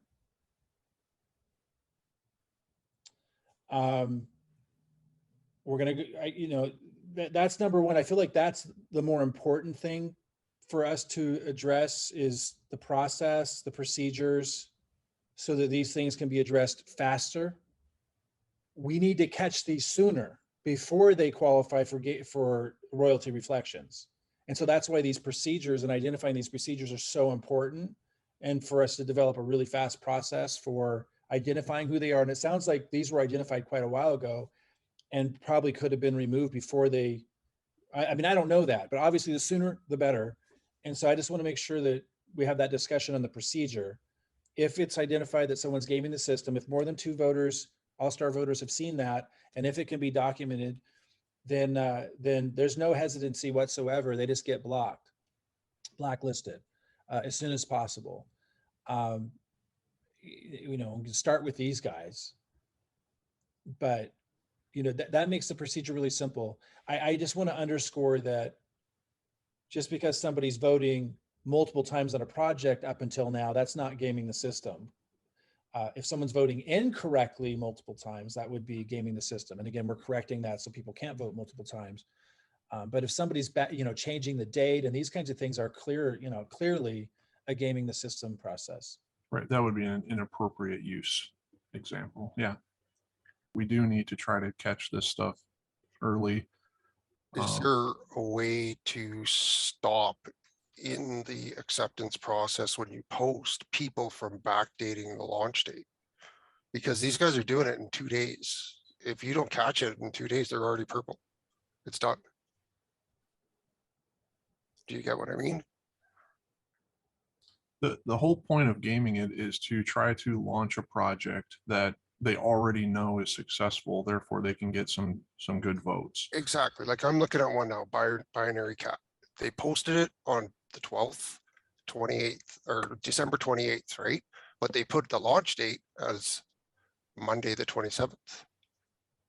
And then they posted it and it went through and the project's already launched. It's a successful project and they just picked up 5 votes, boom.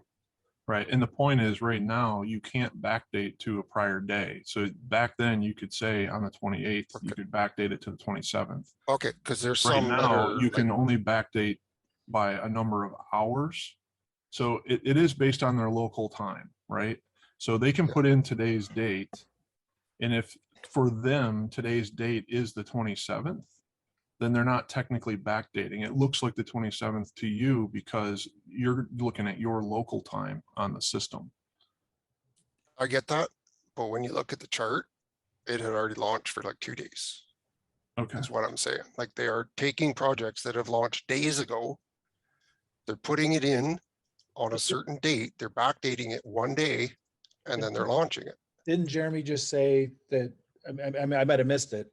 I thought you just said, Jeremy, that no longer can happen. It can only be backdated a couple hours or something. Yeah, if that's the case, then yeah, they can't do it again. That's all I wanted to bring up. Well, I mean, there was a way that they were doing it. I don't think anybody disagrees with you, Jesse, that's wrong and we shouldn't allow that. Right now, though, because we go by local time, so we could prevent them from even back timing it, right, as well. But the problem is people are in different time zones. So it's kind of funky in that way where you could get backdated as much as 24 hours. Like if you post in your time at 11:59, you can in essence be backdating a project, by up to 24 hours in that sense. Some people who are in different time zones will see it back on that time period. But what you shouldn't be able to do is after it's launched, after you've seen that it's successful, they should not be able to backdate, beyond that, other than on that day that it launched, So we can look at, from a development standpoint, helping to further prevent this by also looking at the time, not just the day, and say that they can't back time a project either. Like it has to be a future date and time and they can never get back before that. So I would absolutely stop this problem right then and there. Right. They can't even go back a minute from the posted time to the launch date. It has to be in the future as a launch. Would stop all of it right there. Well, so that there's was still a great gap idea. here though. There's still a gap because the guy can lie about the time. He can post the project right now, say that it's launched right now or even in a couple hours, but unless the voters go back and look at the chart and see that the chart itself might show that the project launched 2 days ago or 3 days ago. And if he's got multiple wallets or a couple of buddies that are upvoting his projects, it's still gaming the system. There's really no way to get out of that little gap. Right, but first of all, voters should catch that and downvote it. And second of all, when that's identified, that person would immediately be blacklisted. Yeah, I don't disagree. But Bobby is right. There is some oddities. There is some room to play. So, for example, a vetter can put in a launch date that's different than the original poster. So, if that original poster, had they actually put it in back when it was in the future, but they had the wrong day, right? I mean, who's to say in that scenario that the dates can be relied upon, I guess is the issue that I have with it. There's multiple launch dates that are stored, one for the scout, one for the vetter, et cetera. If they never change that date, You know, just immediately blacklisting somebody is, I don't think the right answer. I think you at least need to verify that they intentionally gamed the system, which I think everybody is aware of and doing. Yeah, I mean, it sounds like Jesse has identified more than one person that's done that. And you know, I'm definitely not referring to cases that are ambiguous or unclear. Right. But I do agree that anybody who's trying to game the system in that way should not be allowed to continue adding projects, etc. And Jesse, it sounds like you, more than just you, have looked at some cases and it's not ambiguous or vague at all. So I posted it in the voter, what is it called? All-Star Voters. And then Phyllis posted it on a bunch of channels and asked people's input on what we should do. So yeah, it's been spread throughout the entire community. And you can go back to the All-Star Voters and scroll up and you can find the projects, the links, the names, all of it. Now, if we blacklist somebody, they can be unblacklisted, right, Jeremy? Correct. So it's not like if a mistake is made, it's irreversible. Correct. So I would err on the side of protecting the system. And again, unless somebody wants to, push back on this, which I'm completely open to, please do. I propose that if more than one all-star voter agrees that they're gaming the system, and it can be documented if they contest it, which I don't see how it couldn't be documented, then blacklisting immediately is what I would say. I would say without hesitation. If they push back on it, we can deal with that, a process for that then. And if it is or ever is discovered that a mistake was made, we can reverse it. But I think we need to quickly err on the side of protecting the system. Does anyone disagree with that or have anything to contribute that might add to that or something on this? I agree. I think that sounds good, but I also think that there should be a way for the offender to appeal in case they think they haven't done anything wrong. So right now, I don't think there is any way to message anyone or know how to do it if they find themselves blacklisted. So right, I just feel like right now we've been hesitating to protect the system because we don't have an appeal process, or I think that might be why I haven't really pushed for what I just said, like let's move fast to blacklist. And I'm saying I think even if we don't have an appeal process yet, like starting immediately, unless somebody disagrees, I just want to make the point that like, I'm literally saying I think it's better to err on the side of blacklisting, even when we don't have an appeal process yet. And then we can fumble through figuring out an appeal process later in order to protect the system. I guess that's what I'm voting for. I agree. Okay, yeah, I can agree to that. I agree. I agree, especially in cases like this where it's totally obvious. Like all you have to do is click on one of those projects, copy and paste their new name into the search, and you will see the blocks of dates that they posted projects that already launched. Like there's no question. Is there a list of of these kind of offenders where it just seems pretty darn obvious? Is there a list so that when we show Phyllis how to blacklist their addresses, that she'll be able to do that, make other admin that can do that? Like, because I think this is pretty important. The list that I posted is being highlighted right now on the All-Star Voters. Okay, awesome. And the links are there, but they changed their names. Right, so you click on the top one, Zeno DAO or whatever it is, and you go to the dApp, you just copy and paste their new name into the search, and it'll bring up the 2 days that they posted 9 projects at 9 p.m. Pacific that had already launched. And same with all the other ones, the different names. So Jeremy, here we have their username, but if they change their username, what would be the process to identify their wallet address at the present time? I mean, at the present time, they'll have to just ask me what the actual wallet address is. So if we enter a username that's been changed into the system, it won't pull anything up, right? In the search, it won't. But again, if you go to these existing projects, you can see what the new username is and search on that. But either way, we can from the database find out what the actual wallet address is.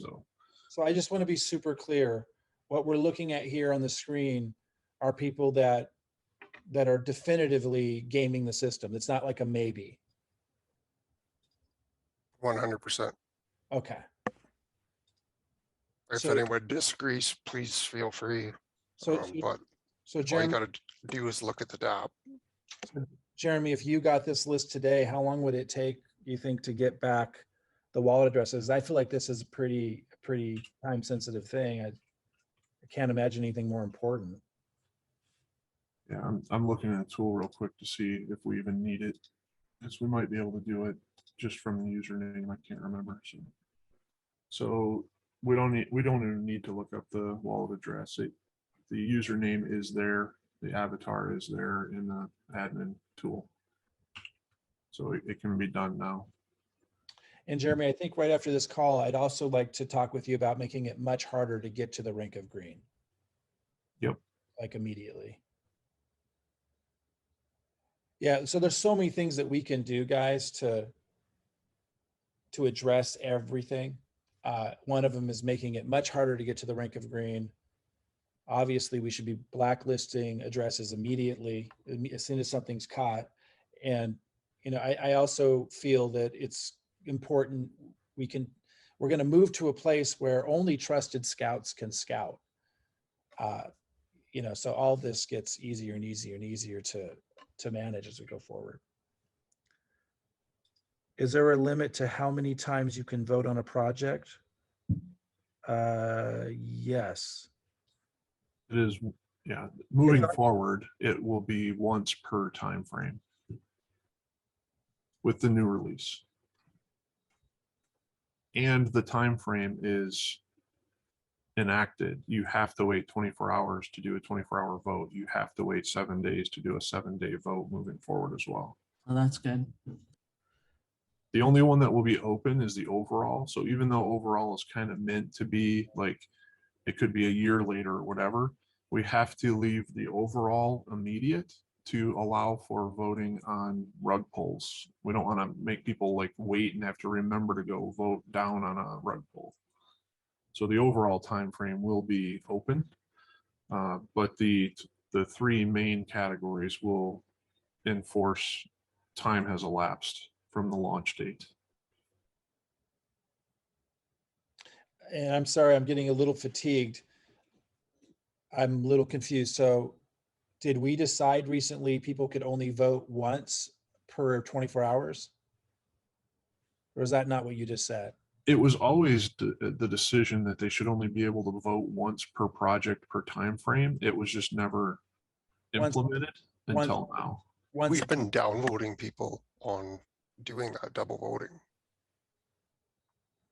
We talked about that in the very beginning, of this call. Yeah. So we're going to have to go back and take a look at that because, like Jeremy said, that was not, it was allowed. No, I know. I got confused when you said on a project. I didn't read it as per project. Okay, gotcha. For a given project, they should only be able to vote once per category. Right. Per creation. Right.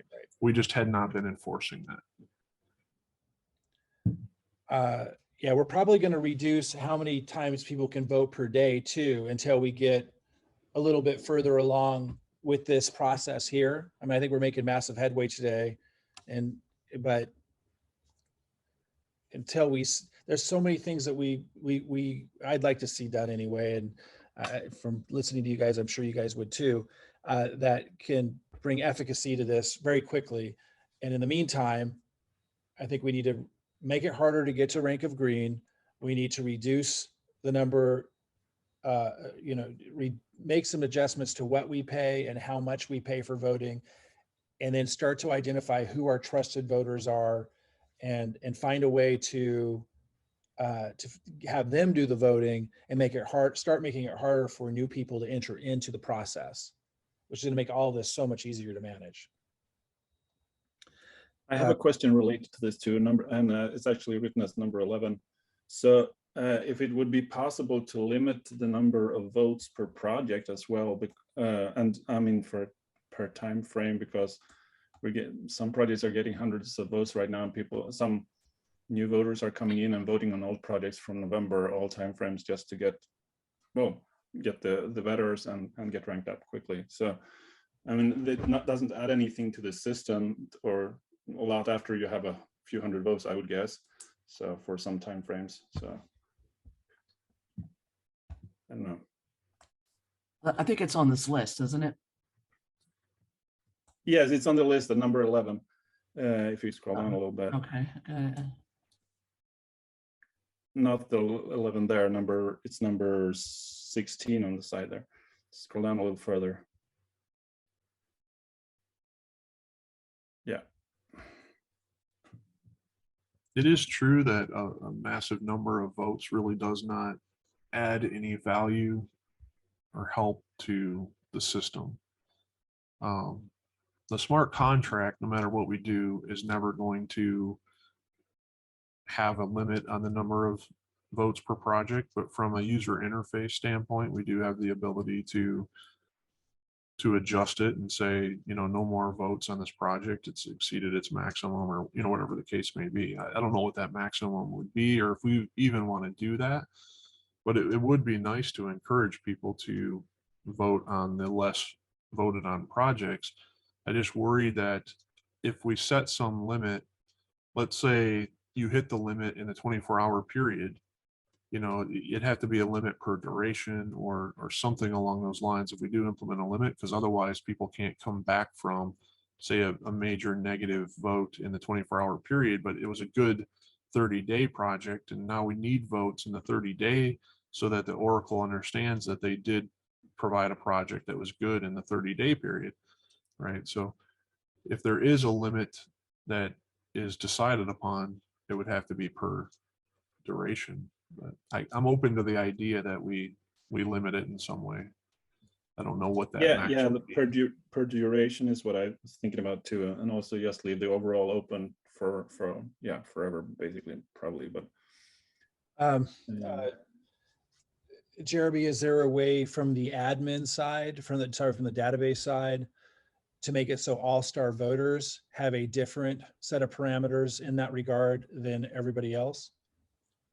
Yeah, of course there is. Okay. I'm confused by this whole conversation right now. I would suggest just kind of listening in, or no, but like, isn't the point to get people to buy Vetter, to interact with the platform, to vote? We want more people buying Vetter. More people to vote. Voting. We want them to vote on newer projects. That might. But if we limit, go back to old projects and vote more and more. What my concern is that if we limit what you can vote on, and we get a massive influx of new people who are trying to vote and earn better voting, they're not going to be able to vote because there's a limit, right? Like, we're going to exceed our limited votes at some point, unless you stop people from buying Vetter and voting. So, right. And I think it is a good point. What is the that, issue? Like, what are we planning? Are we planning to not have people vote anymore? Yes. Why? That's where I'm confused. Like, I thought the whole point was to have people interact with it. Well, I'd love to answer the question and get your feedback. We don't want just anybody and everybody voting. We want good voters voting. And so we're aiming to set up these parameters so that trusted voters that already have a historic track record of voting correctly can vote a lot. But those that have no track record yet, or new people, we may not need their votes in order to have data integrity, because we have plenty. But that's taking away one of the benefits of being a tier 3, tier 4 holder when you first start, is voting and being able to earn better and learning the processes. So down the road, you're saying that we want to stop that. I would like the service focus to be, and the reason why people buy and hold Vetter to be, and it always was intended to be, for people to use the platform. It would be the early adopters that have the extra advantage that you're referring to. Okay, because that was not made clear at any time in the past that there There's was a, going to be. there's a lot of details to this. I know, but Yeah, for me personally, like I have friends and family, my personal network that were interested in this project. They're not going to invest in it anymore because of the issue on the 24th. But how do I go to a person now, a new person, and say, you know, if you want to invest in this project, you need to do it now, or you're not going to be able to earn better voting in the future or down in the road in the future. Like that's an enticement to Yeah, bring people on board. I would say, Mike, on this particular topic, I have to, my opinion, my personal opinion is I agree with Jesse that I don't like the idea of putting limits on a particular project. I mean, if we have, you know, 100,000 users of the system, you know, do we really need more than 100 or 150 votes on one project? No, but it might be. So what if that person wants to attach with their vote a tip to the person who showed them this really cool project, and now we've limited the votes, they can only tip, but we're not going to get the gain from them. You know, what if we want to have a whole bunch of people being able to gain in? So I don't know. I like the idea that we don't limit it and we just keep that open personally. When somebody proves or establishes that they're a trusted voter, then it makes sense. But we're already seeing how costly it is to allow just anybody and everybody without having any you know, vetting of the person being able to vote. Obviously, we had to start there. But I don't see. Well, it's costly because we're giving out so much right now for the voting. But if we limit the amount that we're giving out, right? I mean, then you're not necessarily giving away too much per se. So, I don't know. It's just my thoughts. You know, I'll just return to voter integrity is the number one feature of the whole system. The integrity of the information. The whole point of this system is to be able to access data on projects that are launching. It's not just to make money from voting. We incentivized voting in order to develop a system that allowed people to see these projects that are launching and have some kind of ranking, integrity and ranking to indicate where to put your research time. Like that's the emphasis. I'm not looking at the money they're making from the voting. I'm looking at the new person who got excited. They saw this project on the platform, they invested in it, and now they want to come in and put on their gain and tip and reward the person who put that project on there. And now they get a message that says, sorry, we're at the limited number of votes for this project. That's not allowing them to have that, to be able to play that part, the excitement of, I just got a gain on this project. This is really cool. I want to go vote on this project. It's built in a way where people can't tip if they can't vote. Like no, they can still do the tip, but I don't know. So if they can still do the tip and still show excitement for getting a gain on the project, which part are they able to do? I thought you had to vote in order for the tip and the gain to be registered, though. Wasn't that brought up before? You have to have a gain and a tip to have it show up on the dashboard, but either way, it'll still go to the person. It's still registered.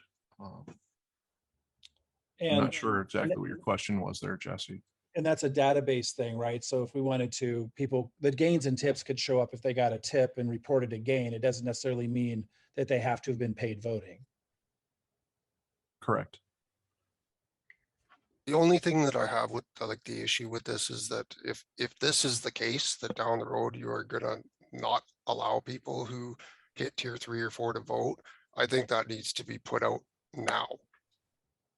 Well, to be honest, I mean, you can see we don't know the answer to that question now. No, but you know what I mean? Like this is something that needs to be put out to the public when we fire up the marketing and all that. I mean, we could put out a statement that anything can change at any time except for what's built into the smart contract, and you know, restate like what's in the smart contract that's unchangeable. But I get that. I don't know that I have time to do that anytime soon. But when you have a fundamental of the project, which is voting and earning better for voting, you have to say down the road that this is going to go away.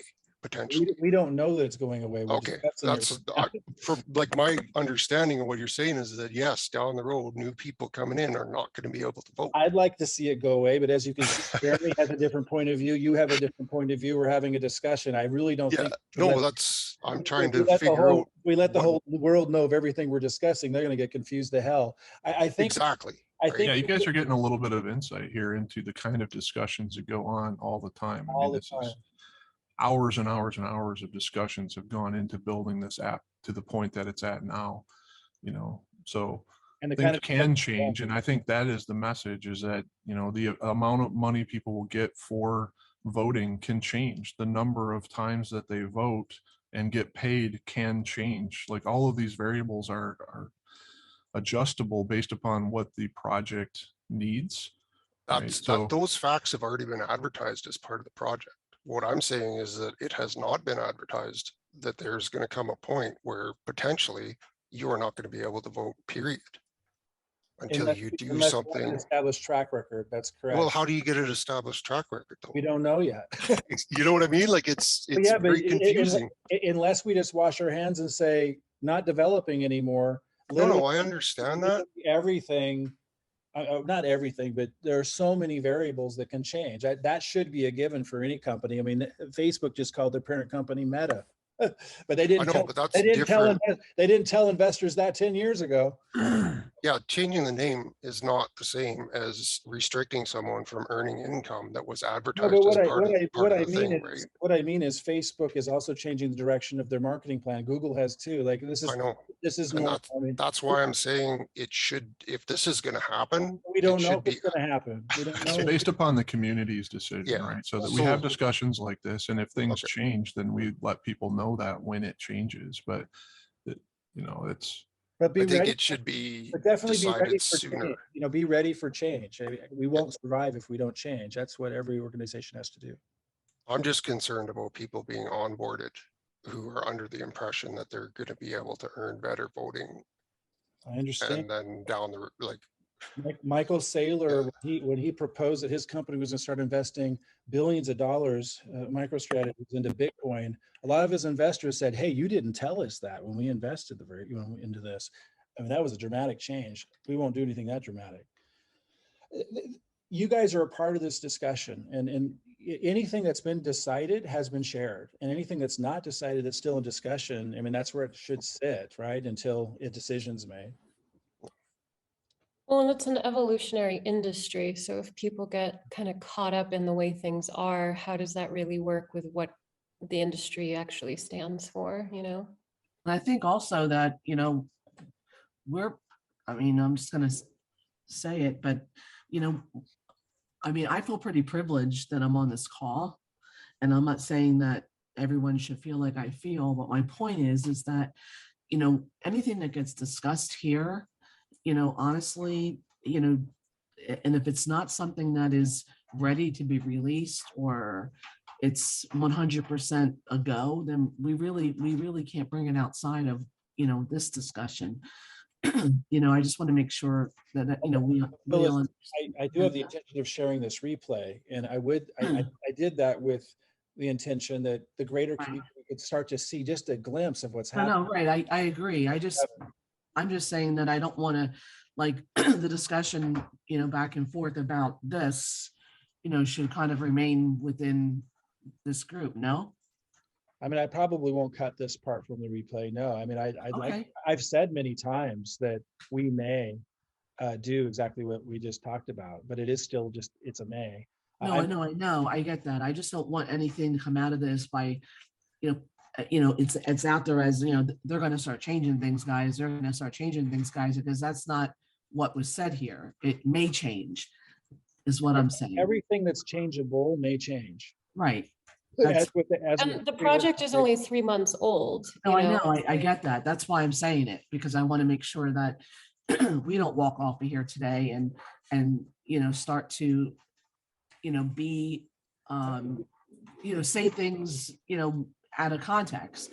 You bring up a good point that we do when we open up collaboration like this, we open ourselves up to collaborating and working with people and getting input from a lot of people that haven't developed large organizations before. Right. So what you're basically saying is the perception of somebody who doesn't have that experience can be really far off from what's actually been said or what's actually. Right, and it could be very negative, and when this is really not a negative conversation, it's a conversation, a business conversation.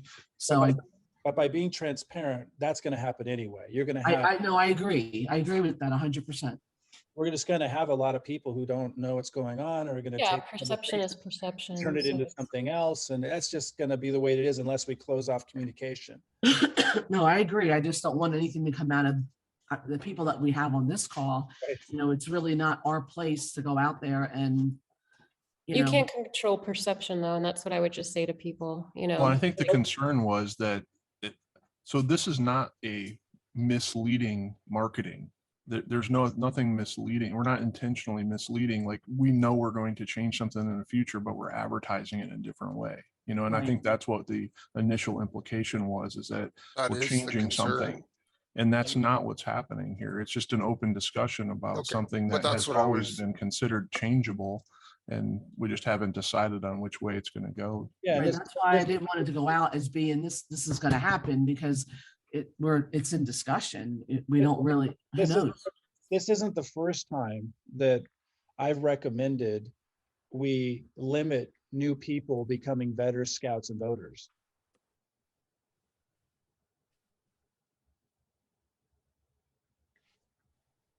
So I'm just so that we can table this on my end. My concern is that you are advertising, and the advertising is going to start. And part of the advertising is that you can earn money voting on projects. That if it's going to change, that needs to be. That's not going to be the emphasis of the advertising at all. Now, when people land on the dApp, they learn that they can do that. Yeah, but I think it needs to be brought to the public's attention that this is going to change. Well, there's two things I'll say again to this. One, we don't know that it's going to change. So no, we shouldn't bring it up until we've made that decision. It's not a decision that I make. Two, Facebook, for example, when I started advertising with them and using them for the first time, their rules changed dramatically. A couple months later, I invested over $100,000 building a fan page. So because I knew that I could promote on that fan page, and the algorithms and everything worked a certain way. They didn't tell me that they had plans so that the $100,000 I invested into advertising to build that fan base was going to have zero circulation because they were going to change their algorithms. They didn't have to tell me that until it was time. This is the way the business world works. Now, certainly reverting to point number one, if we haven't made a decision yet and we're still just discussing it, and we're discussing it transparently and openly with the entire community, that's more than what any other company or any other organization that I know does. But number two, it is standard for things to change a lot without that being announced until it's decided. Mike, you're spot on, and it's got to be determined off the principle of you get paid to add value. You don't get paid to just punch a screen for no reason. Like, you add value to the community, you get compensated. I love how your mind works, and I support what you're saying. Yeah, and I think that's the point, is that the advertising will be about the incredible use of the app and the data that's there. And oh, by the way, as long as things are set a certain way, you can also get paid to vote. And if you go through a process and become part of the Discord, you can also get paid to vet. Like, there can be rules and regulations on who is allowed to do these different things, that the community can decide who they want to pay and are they adding value to the system. I don't think it's false advertising in any way to change those things in the future. Exactly. There are over 100 things like this that are in discussion for development and to improve the efficacy of the system.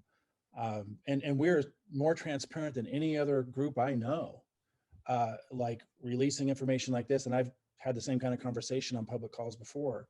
I mean, so I think it's the best we can do until decisions are made. Like, we can't constantly change our dApp front end and all kinds of things until decisions are made and those things are implemented. It's just impossible. The best we can do is have open discussions like this.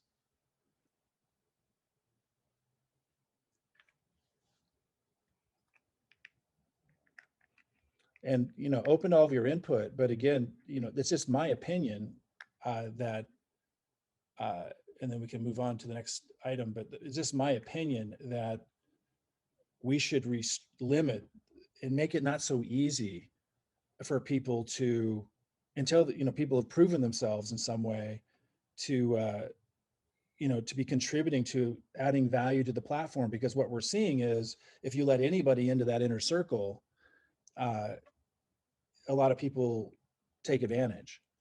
So I think it only makes sense. Again, this is my opinion.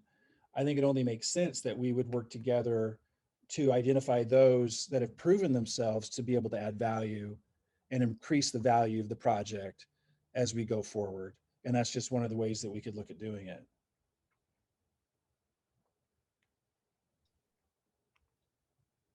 So the answer to this particular one is yes, it is possible to set limits. We just have to have other discussions about whether we should or should not set limits and what they would be per duration. Yeah, just to be clear, I'm not solely the one making decisions on any of these things, by no means. What's the next item up? By the way, I think it's a great conversation because I'm sure a lot of the same kinds of questions and ideas are going through a lot of people's minds. So it's really good to break all of this down and discuss this stuff. Could there be a pool of some sort for the all-stars to draw from to do the downvotes? Yeah, we already talked about that a little bit, Mike. Yeah, I think it's because of the gas they were talking about, but we kind of already said we were going to table that, right? Perhaps audits do not get vetter rewards. I didn't, I'm a little slower than a lot of you, so. Perhaps audits do not get vetter rewards for the downvote, but they get paid the gas fee. Yeah, so, okay. Yeah, we're going to talk about that in a separate call. Just how to make sure, how you guys, all-star voters, would get compensated to be able to do the voting, right? And not have to pay all the gas fees when you go past the number of allowed votes. Is that what that's about? Yep, that's that. How do we change voters choosing already highly successful voted projects to voting on project that need the vote? Yeah, and that's kind of tied to the one that we just talked about. Like, is it through limits? Is there some other way that we can encourage people to vote on projects that need votes? So I would like to say something here, and that is the original intention of the voting was for people to vote on projects that they participated in. The concern was that there may be projects that not a lot of people participate in, and we would still like to have some votes on those so that we can help affect the scoring and work towards a intuitive oracle that makes sense. So in that light, that's again where I'm saying I don't know whether we even need to have limits, or, you know, we can have some more conversations around this. But I think the hope is that most of the people who are voting are actually the participants in that project. And I think that as we move more towards having AMAs and having people discuss projects and we have lots of people getting involved in those projects, most of the voters hopefully have actually participated in it, and then, you know, kind of go from there. So that question really leads to, you know, should people be voting on projects that need votes, right? So. Yeah, I think so. You know, I think we need, I mean, it'd be hard to change. I guess you're saying from the database side, we could change that. Is that what you're kind of getting at? You're saying from the database side, we could make it so if somebody didn't participate as the scout or the veteran on a project that, you know, maybe they wouldn't be allowed to vote on it. Is that kind of what you're? Well, and there's no way for us to know that, right? I mean, there's no way to truly verify that person participated in that project necessarily. Oh, so it's a really hard one to do. Right. Other than putting a limit on the number of votes for a particular project. I don't know what else from a system or database standpoint we can do to encourage people to vote on projects that need votes. You know, I feel I apologize in advance if I keep coming back to this. I just want Jesse, for you to know, and anyone that kind of shares your concern about what I had recommended, the reason why I keep coming back to us working only with a great group of voters that have a proven history, and then making it harder for people to get on-ramped into becoming a voter, is because all of this becomes better, not only easier to manage, but all of the voting becomes better and properly done when you're working with a closer knit circle of people, who really care about the project and have proven they care about the project. Like everything we literally addressing becomes exponentially more difficult if we continue to just let anybody in, to vote. That's why I keep coming back to that. It's like this, it's kind of a cure-all solution that gets to the root of it, because the root of it is if people care about the project and people are really thoughtfully trying to vote, and if they're also more experienced and knowledgeable about what our goals are, you're going to have everything work much, much better. I agree, Mike. Like if you have more and more people coming into the project and you get 100,000 people and random people are just constantly joining and constantly voting, the admin on that is insane. Right. But if you slowly improve the system where it's like, yeah, proven track record kicks butt, and not proven backward gets blacklisted and whatever, then it improves as you go, so that the system adds more value as you go. To the real use of the system is to be able to invest with greater success rate, right? That's right. That's right. And so that's why I keep coming back to that, is just because it's kind of a single, get to the root of the problem for literally every challenge that we're faced with. And it would be, and that's the case in every organization. Like the better your team, the better the result. Yep. And isn't overall the message to the community at large and all new people coming in, utilizing the tokenomics and also the dApp, isn't it the message, don't you want to be a part of something that's evolving and that's shifting to accommodate the success of the project? That's improving, I think. Yeah. Yeah. But so that's just, I think, where I don't want to abuse my position and drown out. If there's like an overwhelming number of voices that see it differently, then we should collaborate, and merge the two perspectives.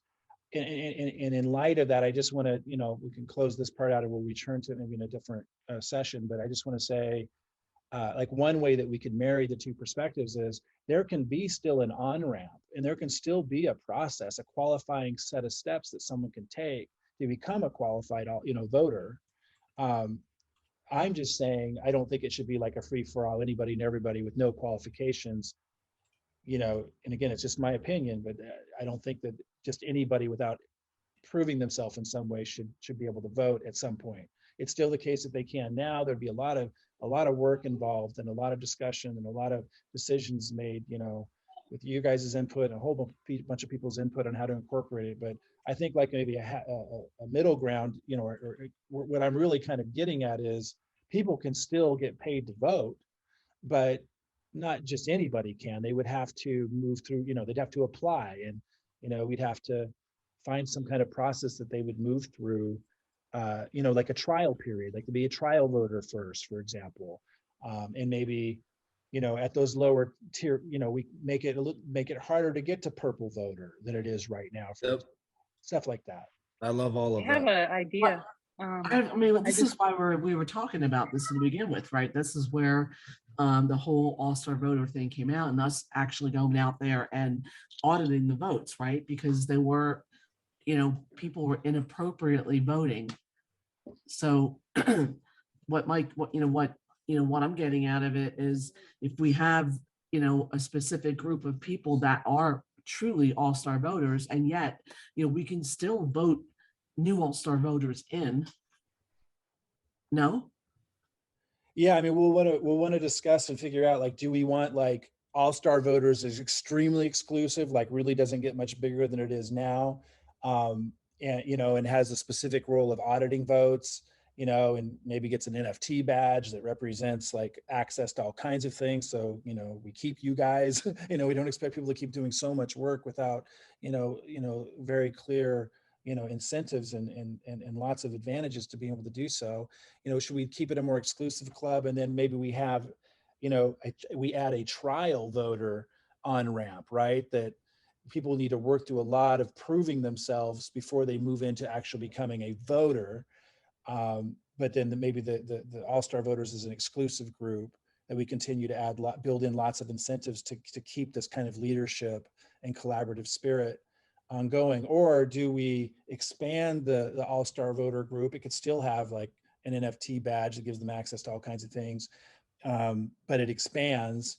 And then we instead of adding like a trial voter, you know, we just make it so people have to apply or go through some kind of process as a trial or as a voter, you know, and then they could advance to becoming an all-star voter. I kind of want to keep the all-star voting group more exclusive. Like you guys that are here now, and I know there are some that perhaps very much belong here that just weren't able to make it to this call, but I would love to see, you know, this become a pretty exclusive group, like, because you've already proven yourselves and you did it without any promised compensation and stuff. And I mean, that shows a lot about, you know, who you are and, you know, all kinds of attributes that are the kind of people I want to collaborate with long term. Obviously, we need to build in more, you know, for a long term collaboration, like, you know, other incentives and ways to, you know, compensate time for being here and stuff. But you know, that's something that I think we should have a separate session to discuss. But I would love to keep this like a VIP exclusive group,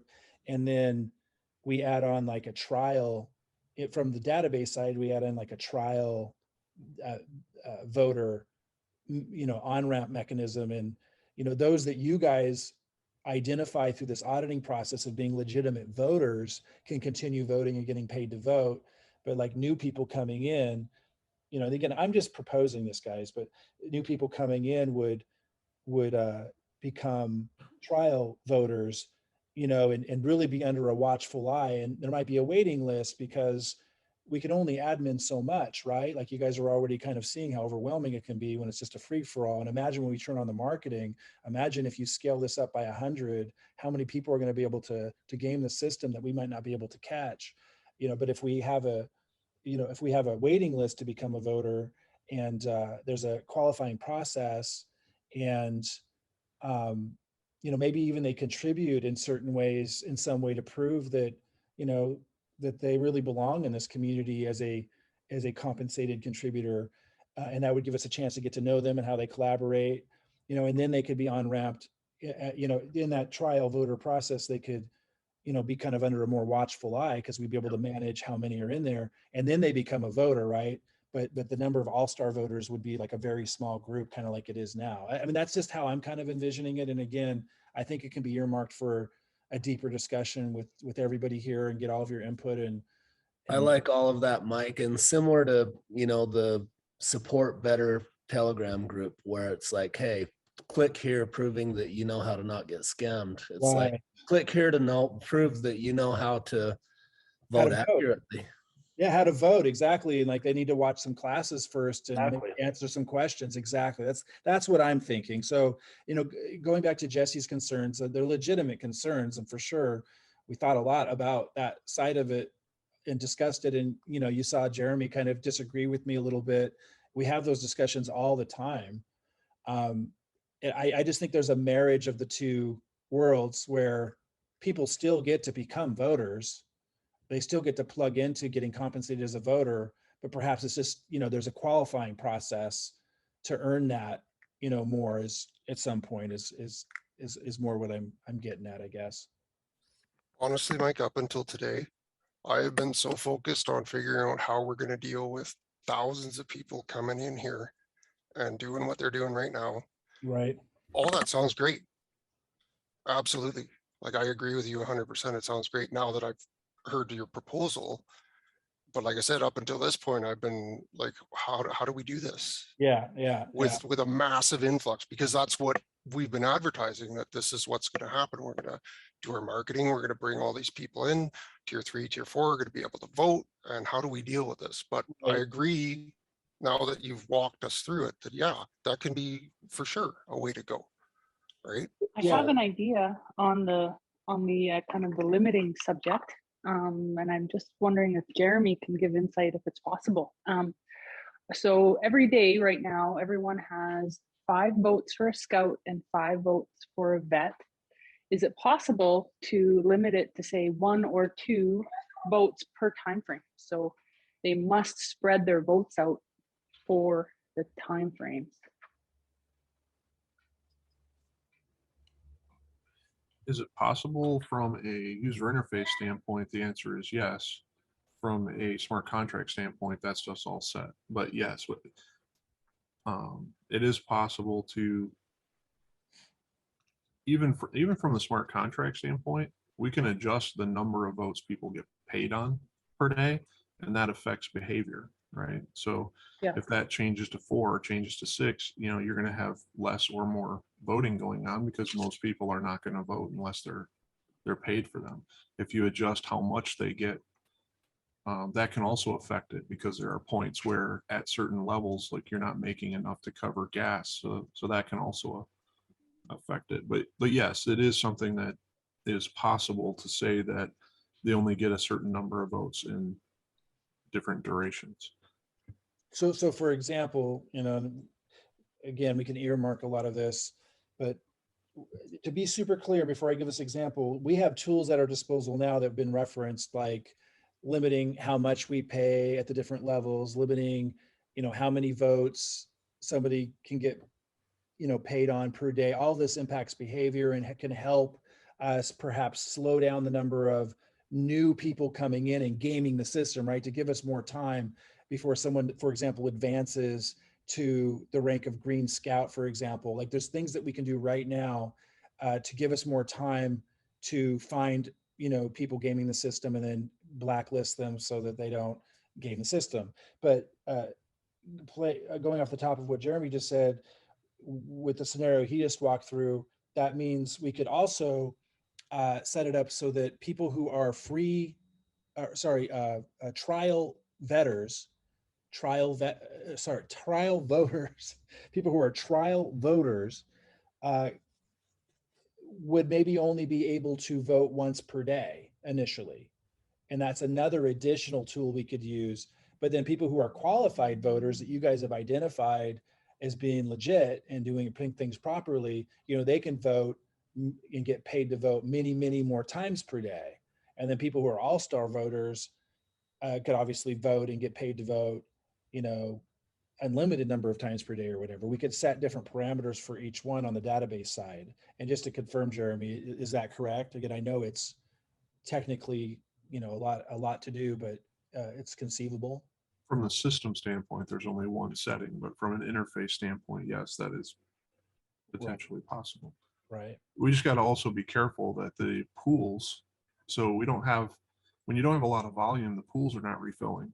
So we also have to be careful that we're not putting out there, you know, too much better to deplete the pools as well. So yeah, like right now we've got a lot. You said unlimited, that scared me, but yes. Right. Yeah, I don't think it would be unlimited for that reason, but we would just be working with this group, so we'd have a lot of working together to figure that out. But I just want to make sure that the all-star voters can vote enough to, you know, to downvote those that are abusing the system and stuff. Yep. Or just making mistakes and they need to be corrected. But yeah, so we have tools now that we can use that I think we need to start using more aggressively. And then we have tools that we can add to all of this to significantly improve it. What's next up on the list? I mean, this is great discussion, guys. And I know today's is really kind of intense because we're just digging into this together in this kind of a way for the first time. It'll get easier as we go forward, I think. Well, I think it's really great. I think that what we're discussing is awesome. Awesome. I know we lost a few people because it's going so long. So we'll just do the best. I think we'll just plow through this. And if you got to drop off, you drop off, but you can always catch the replay. And then, like I say, I think it's going to get easier as we go. A filter for projects not voted on. Is there? I thought there was a way to do that already.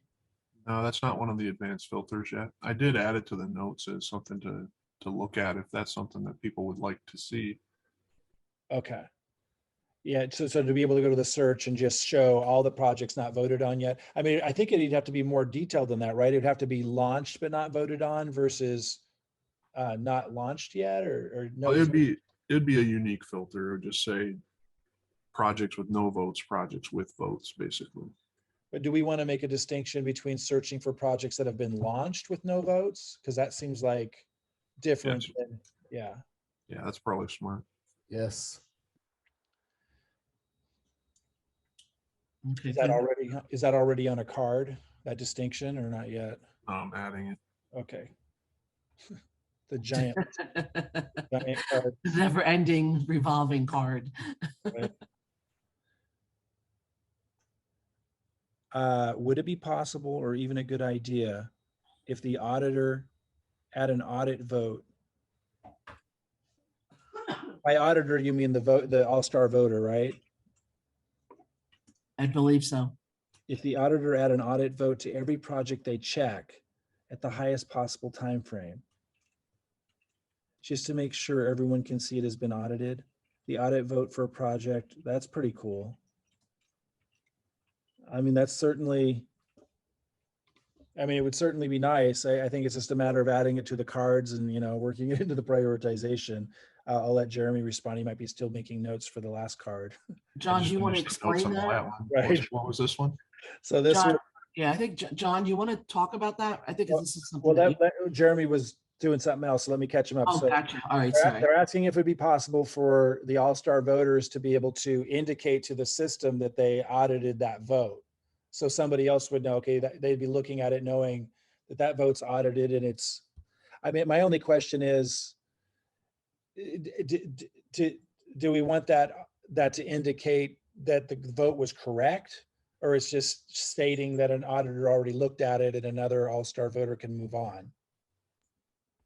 Yeah, my idea with the question was that just making sure that we're covering all the projects so that an auditor or also a voter look at every project. So, and we know that someone has looked at it because, and we can also then read out of that vote if it was a correct voted project and so on.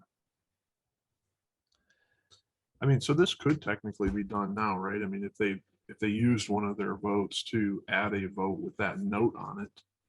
Yes, yes, it could be done. So it could be done. So it's, but is it a good idea? That's more the question, I guess.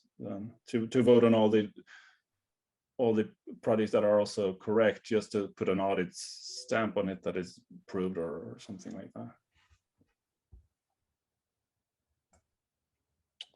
Yeah, and the idea would be then that once that's done, other all-star voters would know instantly when looking at it, it's already been completed. Yeah, at least for certain time frames then. Yeah, for depending on how, yeah.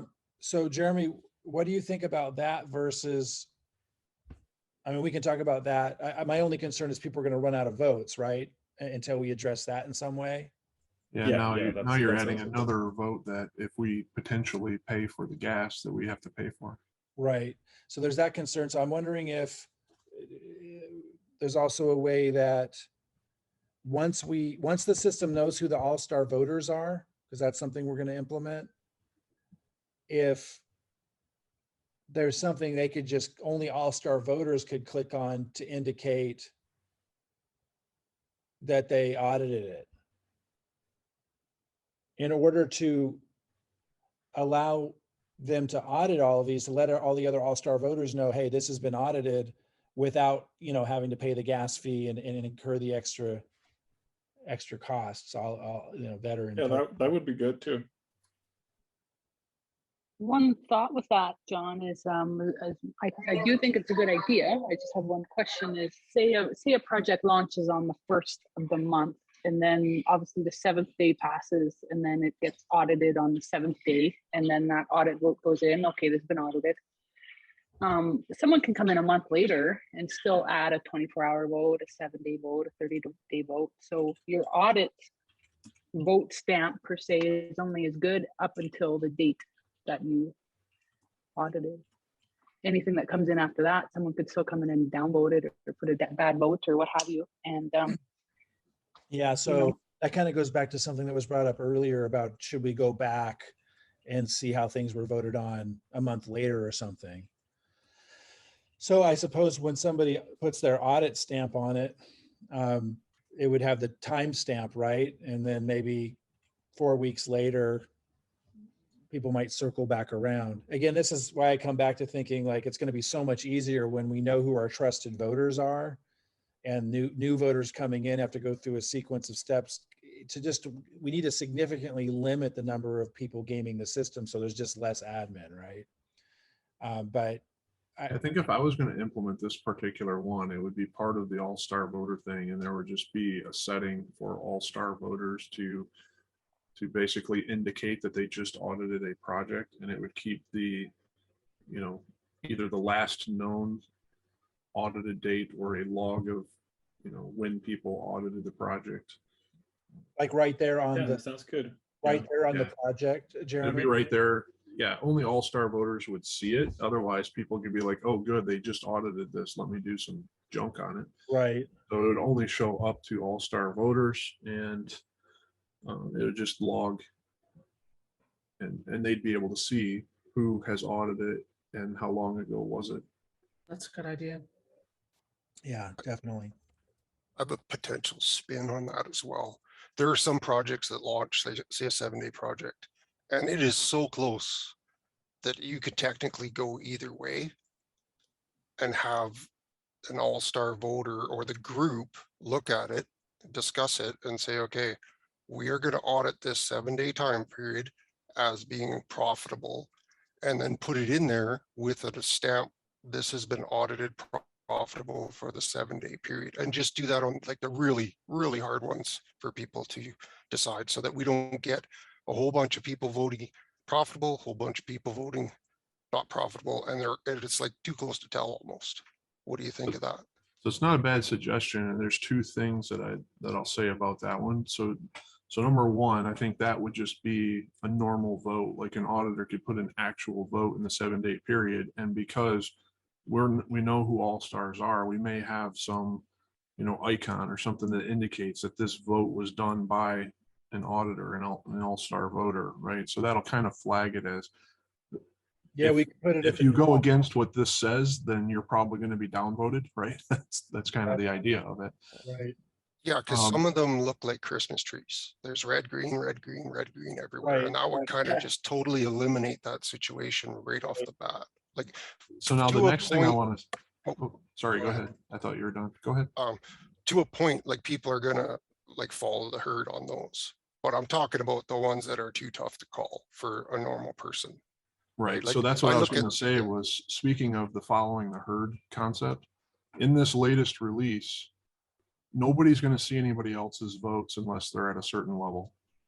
So until you get to green voter rank or above, you only see your own votes and any votes that are on your projects that you posted. So there is not going to be any follow the herd ability or concept anymore with this latest release. That helps a lot, Jeremy. Interesting.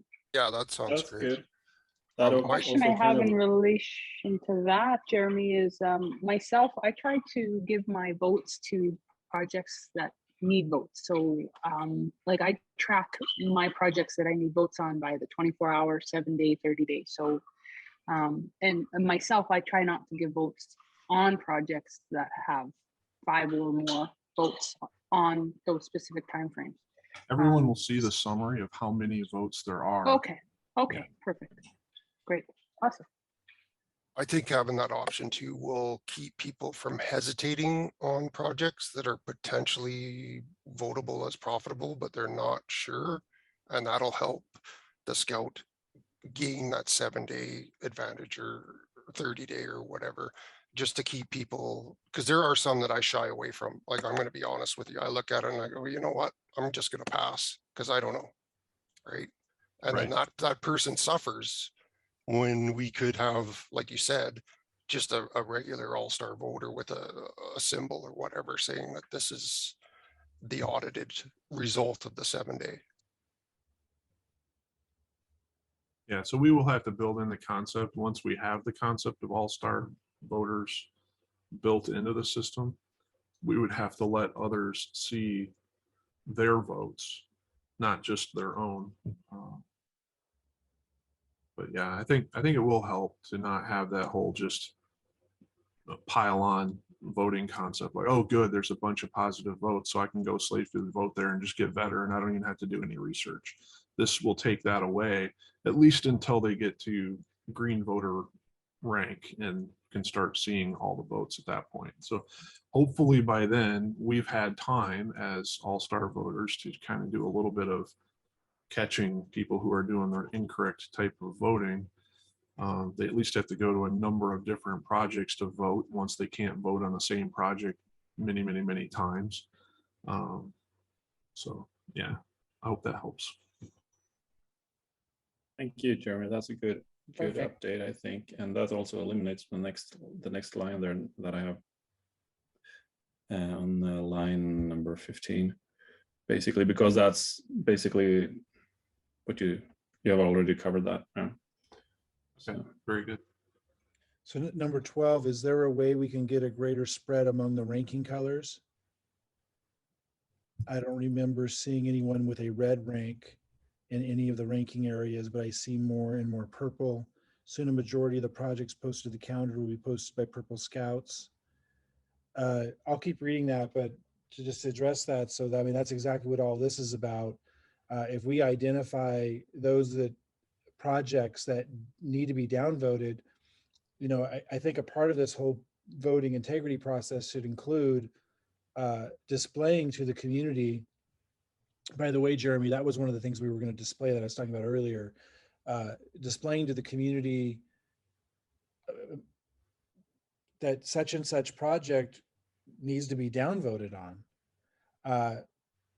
You know, so if you want to be it's almost like that's got to become part of like what it means to be a good voter, is when there is a project that's been identified as a failure and needs to be downvoted, it only seems reasonable that we would share that with our voters and have them go downvote it, but tell them, like, once it has X number of downvotes,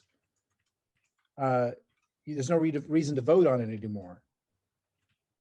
And again, if we have a tight-knit group of voters that are qualified and understand what's going on, like, I think people are going to be constantly voting correctly and only voting the amount that we need for the system integrity to be there. Yeah, that's a really interesting idea.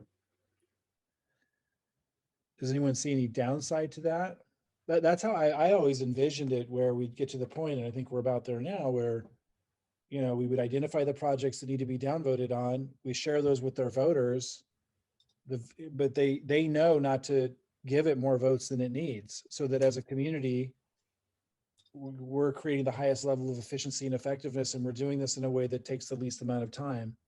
I think this becomes easier to do once we have the projects page that we keep talking about. So right now, everything's done through the calendar, and we don't have that projects page that's searchable, that has nothing to do with the dates and times, but it has other filters and things that you can use. At that point, one of the easy filters to add there would be ordering, you know, projects that have been launched but don't have very many votes. So let's say you wanted to have a minimum of 5 downvotes on one of these projects that had been flagged, then we would have to add the concept for all-star voters to flag a project as needs downvotes, right? And then it would just show up in that list until it had enough downvotes, and then it would disappear from that list. So, because if going back to item 12, if we do this, then people that might be presently, you know, a Purple Scout are going to be bumped down to, correct, you know, to green or beige or red, if that's where they're supposed to be. But we need to work together and make sure the community's voting is, you know, is downvoting these projects that should be downvoted. Technically speaking, if they're continuing to post projects, it's not going to affect them as much, because hopefully they're posting quality projects. So as they're being downvoted, as the time frame increases, they're still getting votes. Do you get what I'm saying?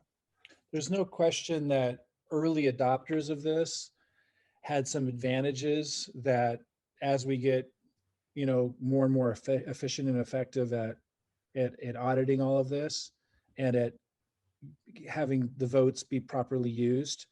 You know, the people later are not going to have those same advantages. You know, people that early adopters had it easier. But, you know, if somebody is consistently posting bad projects, and if we're doing this, I think it's going to reflect and start moving them down, you know, moving their color down pretty quickly. Absolutely, right? They get their upvotes if it's a good project, they get their downvotes if it's not. That's part of the gamification. Right. Honestly, right. right? And I So think the goal too is to, over time, the point of this is to become better. So we wanted to make it so that a person who has a red status has the ability to get back out of that when they start posting good projects. So I think if they're posting lots of projects and they end up getting to green or purple, then that's a good thing. But if they're literally just, you know, posting junk time and time and time again, and each of those projects get listed as needs downvotes, then they'll probably end up staying, you know, red ranked, because they'll have -5 from each one of those projects. But yeah, if they post 4 projects that are good and only 1 project that's bad, well, now they get plus 20 points and only -5. So they're still 15 ahead of where they were. So they're at 65. So, you know, I think that's okay. That's part of the reason that those caps are there, is to allow for you to have a couple of bad projects. But yeah, somebody who's posting a lot of bad projects, we really, I would expect to see more reds than we have right now. And I think you guys are right that what you're doing is very helpful. You know, I haven't mentioned it, but I want to just say it now, that I really appreciate what you guys are doing, because we do need to get to the point where the intuitive oracle is like, it's got to be impressive to get to purple, right? And to stay there. Along those lines, the way the votes count right now is like what, 1.4 24 hours profitable, 2 for 7 days, 3 for 30 days, and 4 for overall, right? Correct. And then there's this stipulation that only the first 5 votes count. Does those first 5, if you have 124-hour votes count, does that mean? No, not the first 5 votes. Okay. It's plus or minus 5 total points. So that weighting is how many points. So it only takes 1 overall vote to equal or negate 4 24-hour votes. So when we say weighting, it's not the count of votes. It is, if you add up all of the 24 hours plus and minus all of the, you know, 7-day, all of the 30-day, all the overall, you get a total score of, let's say they're at a total score of plus 100. They get a total of 5 points. It caps the score. Yeah, got it. Yeah. Thank you. So it's not just the first 5 votes that are counted. It's the overall total. Thanks for helping me be clear on that. Yep. So Phyllis, or maybe the question is better for someone else. If I'm assuming you guys already on a day-to-day basis probably have a pretty good idea of a lot of the projects anyway that should be downvoted. Is that, can that be fairly easily shared somewhere for voters to see on a day-to-day basis now, or do we need to do something, set this up, adds a different process to this, an additional process to this, so that would be easy to share links to projects that have been deemed needed to be downvoted? They do have that in this spreadsheet right now. So then the next, well, I mean, it's just not shared to the general public, but the people here that use this can see it. I think those are to downvote incorrect votes. I think, correct me if I'm wrong, Mike, you're talking about people who had a bad 7-day and you want people to vote down, not profitable. Is that what you're saying? Yeah, exactly. Yeah, I'm assuming that you guys are seeing, seeing projects that have been upvoted, but that are obvious that should be downvoted. I mean, are you guys coming across those? It sounds like from what you were saying, you were like, when you, some of them, yeah. Yeah. I think you might need a separate Google form for that that's open to the public. Does everyone agree that that would be like an important next step to like if as you come across a project that is clearly not a successful project, whether it was voted on yet, or like if it's not being voted on, or maybe you just launched it and no one voted on it yet, but it's clearly a failure project, just to put those links on a sheet or in the Discord, or for us to post them in a pinned post every day and say, these are projects that we suggest people downvote. It seems like that would be one of the fastest ways to take advantage of what's already being done. I think it solves a lot of problems to do something like that. It lets the people that are gaming the system know, hey, this is coming at you fast and we're watching. Yeah. It lets the people that are looking for fast, easy votes find an effective, valuable way to get fast, easy votes. Right. Plus, it removes a workload from our plate. Seems like it. Does anyone see it differently? Seems like a quick way to take advantage of all the work that's already being done that would get purples down to green or beige if that's where they're supposed to be. Yeah, and with it being anonymous, a lot more people will be apt to do it. And I think it'll help with the questionable ones that I discussed earlier, if we're actually posting it into somewhere where we're saying this has been audited and this is not profitable 7 days, and then people wouldn't hesitate to jump on those projects that are really close. It would be a powerful tool for those. Right. Well, we could add, can't we add like just a section and we can just add it to the Discord, right? Yeah, I mean, it could be added to the Discord. It could be pinned to the large group, or at least. Yeah, I know. I'm just trying to figure out what. It could be at least to the veteran support group for now. That'd probably be plenty, those two spots. Yeah, I think so too. So basically what we would need is just a separate spreadsheet for the support group, but we wouldn't need a spreadsheet, so to speak, for Discord. We would just need a place where we can drop the links, no? Yeah, we could just copy and paste the links in and say, hey guys, if you want to get some easy money today, easy vetter, go downvote these.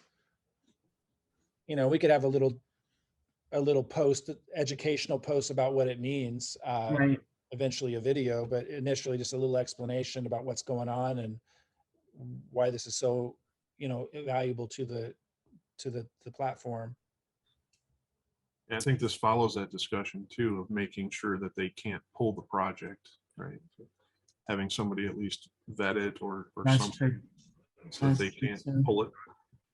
Yeah, and in the meantime, I mean, like, yeah, if we posted that and they did pull it, then it's already documented. That's somebody who gets a warning, right? Yeah, for sure. Do that 3 times and they're blacklisted. Mike, I had a question about auditing, if I may. Yes. So you had mentioned that if someone had voted multiple times, like I know someone had voted like 11 times of the same thing, right? But it was accurate. So because it was accurate, is that something that we're documenting and editing and flagging, or no?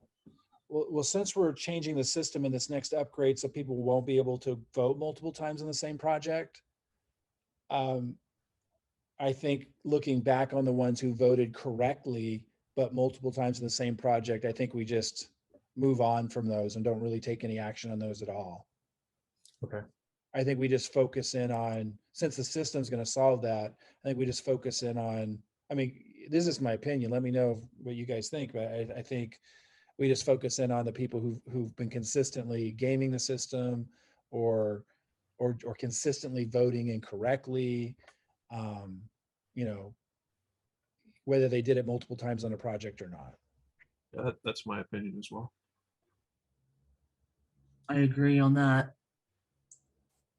Yeah, because that makes up probably 60 or 65% of the, because a lot of the votes, I would say 80 or 90% of the votes that are repeat voting multiple times are voting accurately. Yeah. But it's just over and over and over again. And it's, to me, that's a little bit gaming the system, you know, but it is. I don't know how hard we want to put the hammer down it, since if they were voting correctly. And so, you know, they're basically they're getting free vetter without adding extra value. And it is somewhat gaming the system, but you know, knowing human nature, I feel like that's within the gray area of what you could expect a person to do if you give them the opportunity without them, with them justifying it, which is different. I just feel so strikingly different from someone who's changing the launch date and like posting something after the fact, pretending like they posted it beforehand, or getting a group of friends together to vote incorrectly on each other's projects. Like those things are strikingly, you know, gaming the system. I have edited, or not edited, audited a couple of projects where the contract launched and then 3 days later they canceled the contract and they want to do a relaunch. And then 2 weeks later, a month, whatever goes by, and they relaunch and the Telegram's the same, everything's the same, but the chart is different. And then so I've got two sets. I think this has happened on 3 or 4 different projects where there's like Christopher had mentioned, it's like a Christmas tree, red and green everywhere. It's because it's so if I don't know how to edit that or audit that, or if there's a way we can update the project to where this is the official project now or separate. I know it's kind of confusing, but no, I know where your question's coming from. It's a And separate new contract as well. Yeah, so there's a couple things that are coming in this latest release as well that'll kind of help with that. One is there's been an overwhelming community support for allowing links from the system, and also being able to see the smart contract address. So even though I personally don't agree with having links out of the site, what we did as a means to help address this issue is we allow you to see the link that's going out of the site, verify, yet do you want to follow it or not, like show you the actual URL that you're going to be going to, and then it'll take the person there. So that'll work on the website, that'll work on the Telegram. And also if you click on the smart contract address itself, it can actually pull up and show the full smart contract address with some notification there that says, by the way, you know, we're not auditing this. Whoever posted this project could have put the wrong one here, etc. And then there's 2 links, one to the BSC contract and one to PooCoin, if they're BSC. And we're working on adding in the other networks as far as providing links to whatever their smart contract systems are. So like for Ethereum projects, you could go to Etherscan, just like you can go to BSC scan for the BSC projects and see those. So that's part of it is, you know, now theoretically people will be able to actually see the correct smart contract address instead of just seeing a little piece of it and maybe not knowing, you know, which one it is, and go directly to that contract or go directly to that PooCoin for it. And then also there's a certain number of people who are able to edit the smart contract, and I can't remember all the criteria now, maybe you do, Mike, but there's some criteria about unlaunching a project so that it can be edited and relaunched, like by people that are a high enough level or by vetters that are a high enough level. So there's some criteria around being able to handle this whole idea of projects that are relaunching without having to create a whole new scouted project with, you know, an adjustment to the Telegram or an adjustment to the website or whatever to get them posted. So I just wanted, while we're talking about this, you know, it doesn't necessarily have to change the conversation, but I did want to let you know that there are some things coming in play in this latest release that might help alleviate some of that, to where we can at least make sure people are looking at the correct chart to do the voting from. Okay, so from an admin standpoint, we can kind of just ignore these and brush them under the rug because they'll take care of themselves, sort of thing. I mean, I don't know, you feel free to have discussion about it. I just wanted to let you know from a technology standpoint what's coming, and that may or may not help alleviate the question that you just had. I don't know. I mean, so it will knowing the contract address alleviate the issue? I was kind of tying in, that with the admin responsibilities of documenting, repeat offenders, that multiple votes. So I'm kind of combining those two with together. But what exactly are they doing? Are they just launching? Is it that a project tried to launch and maybe failed or had trouble, and then they pick back up again a little bit later and relaunch? Because in that case, there's no, offense. But if is there something specific that we can identify that someone's doing that is purposeful and malicious? No, it's the challenge is the members that are voting don't have the accurate information to vote on because the contract didn't rebrand, that they're doing a relaunch on the same Telegram, same brand. Gotcha. So the issue is some people are voting on the old contract that was definitely a failure. So I think this part of the solution will be when the auditing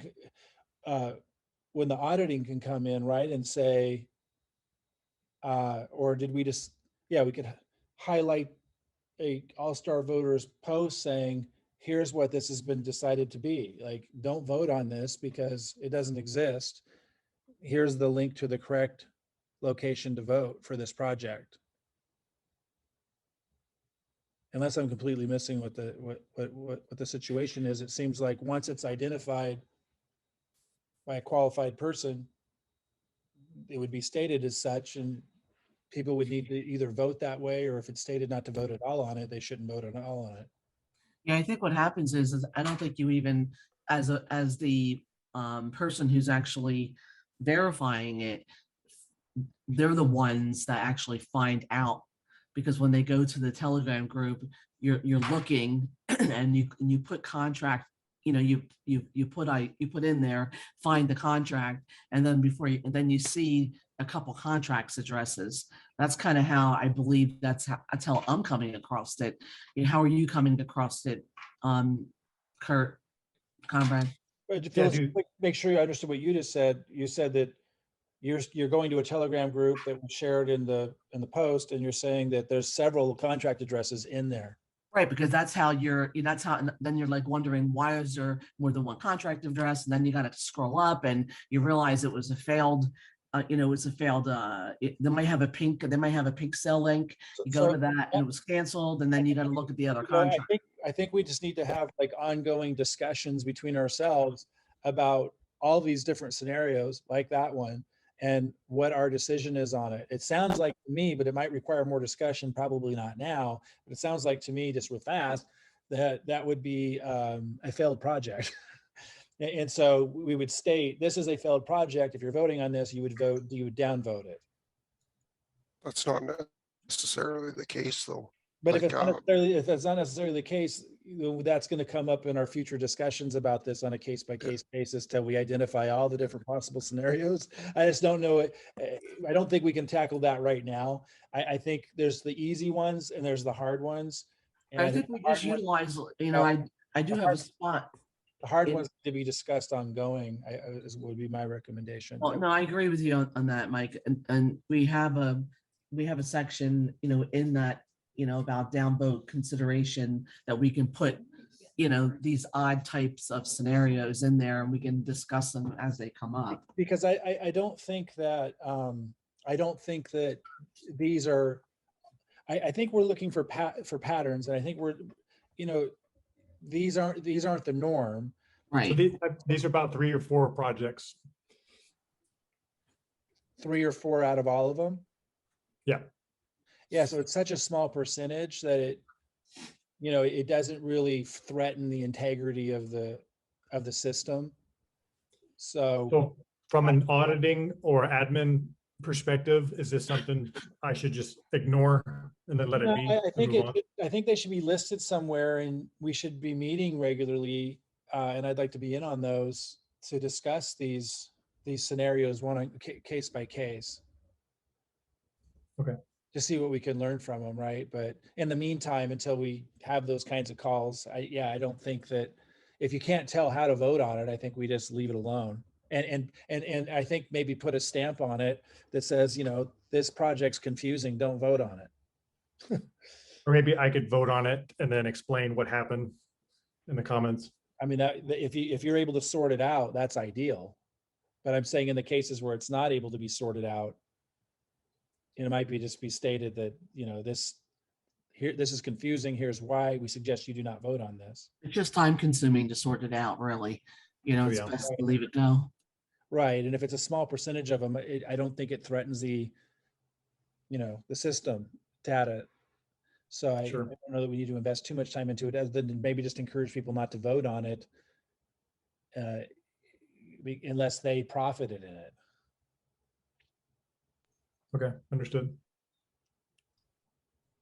But it From a would time check standpoint, oh, sorry, Mike, I thought you were done. I was just gonna say, I only have about another 7 minutes, just so you know. So I didn't read that whole last paragraph. Did we cover it enough? Number 12. It says, Yeah, I think so. I was the one that wrote it, and well, I think that what we haven't covered a lot is the voting on the vetters posts to get. I mean, yeah, differentiate those a little bit more, maybe, because there are a lot of.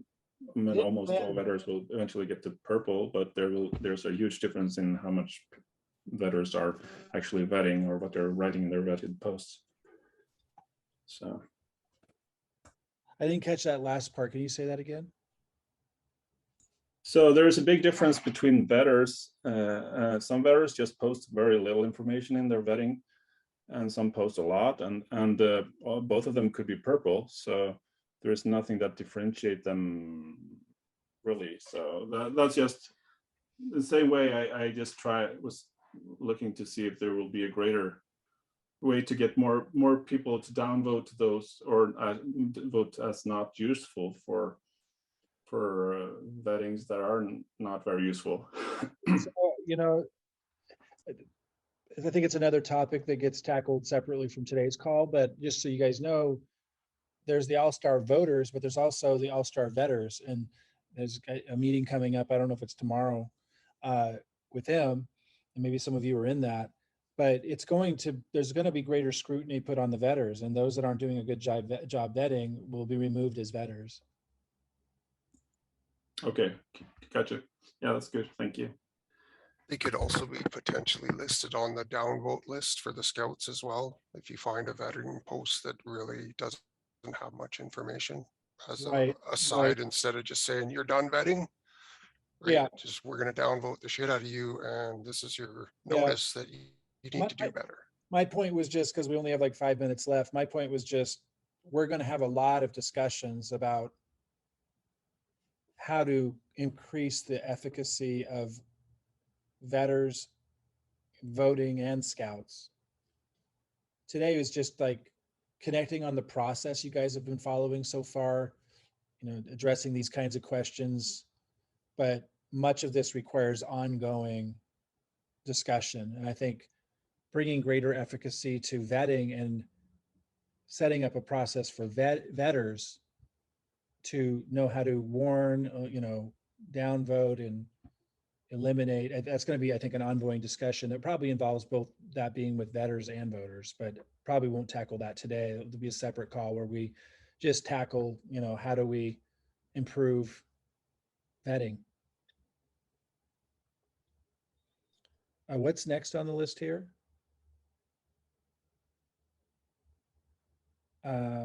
How do we address the not launched projects? So if a project isn't launched, Jeremy, do you recall, who other than scouts and vetters on the project, who can launch a project? Maybe you don't remember either off the top of your head. I think we used the special criteria of they can be a green scout rank, green or purple scout rank, green or purple vetter rank, or beige if they're a full vetter rank. I think that criteria is also used for who can launch a project. I'd have to go back and make sure, but I'm pretty sure that we use that criteria. Hey, Jeremy, I would, well, I should try in the last few days here, but my wallet was drained here a couple weekends ago. I lost all my couple million better, and I restarted from fresh. And in my new profile, I'm now a green scout, purple vetter, and purple voter, and I cannot launch. You cannot, okay. I cannot, yeah. So I assumed I would just have to wait till I get the purple scout again to be able to do it, but maybe there's a timeline, or I'm not sure, but just something to keep in mind if you want to use me as a guinea pig for my profile, by all means, for testing purposes. Yeah, I appreciate that, because I believe that what I just stated is how it's supposed to be working. So if it's not, then we've got something to fix. Yeah, so basically, I think everybody here should be qualified to launch a project. And I would just say, whenever you come across the project that needs to be launched, I don't think there's any gas associated with that, or is there? No, I don't think there is. No, And launching does not cost. Okay. Matter of fact, like today, I was looking at it today. I just went back like the beginning of January, and you could just go ahead and, while you're doing your time frame, you can go in and put on there, things that need to be launched, and you can actually go and look at them. And there's tons of them. I mean, there was like, I don't know, 20 in the first couple days of January. So while we're actually doing that, we're doing your specified time, you can also use the filter to be able to know what what needs to be launched, and you can go back and look at them as well in that same time frame if you. Yeah, that's very good, Phyllis. I also want to mention that there is another criteria, and that there is actually a launch date specified.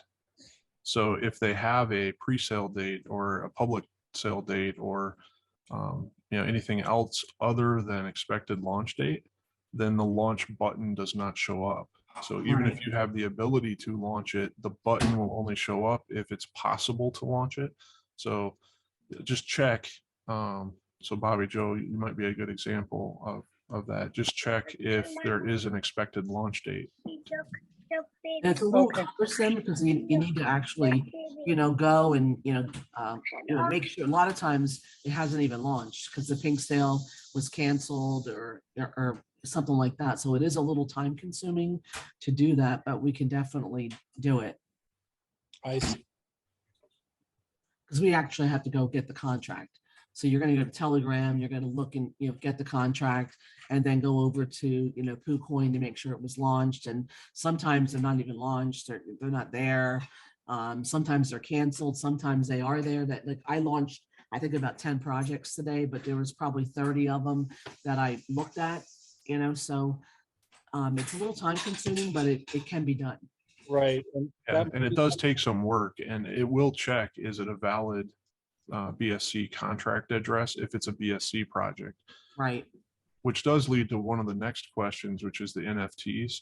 So if it's an NFT project that actually has a contract address, so first of all, if it's not BSC, it doesn't matter, because it can't validate the contract address on non-BSC projects. So if it's a BSC project and it's an NFT based smart contract, as in they're going to create NFTs, then there will be a smart contract associated with that, and then it follows the normal process. If it's an NFT that's launching on something like OpenSea or some other system, and it's just somebody wants to highlight the idea that this NFT is launching, then as long as the network is not BSC, then putting in something like the ID of the system or something else in the smart contract address will allow it to be launched, just so you know. We do have plans and ideas about NFTs in general and making that whole process better, adding additional fields for regular NFT launches that are not contract based, that are going off of some NFT launchpad or whatever.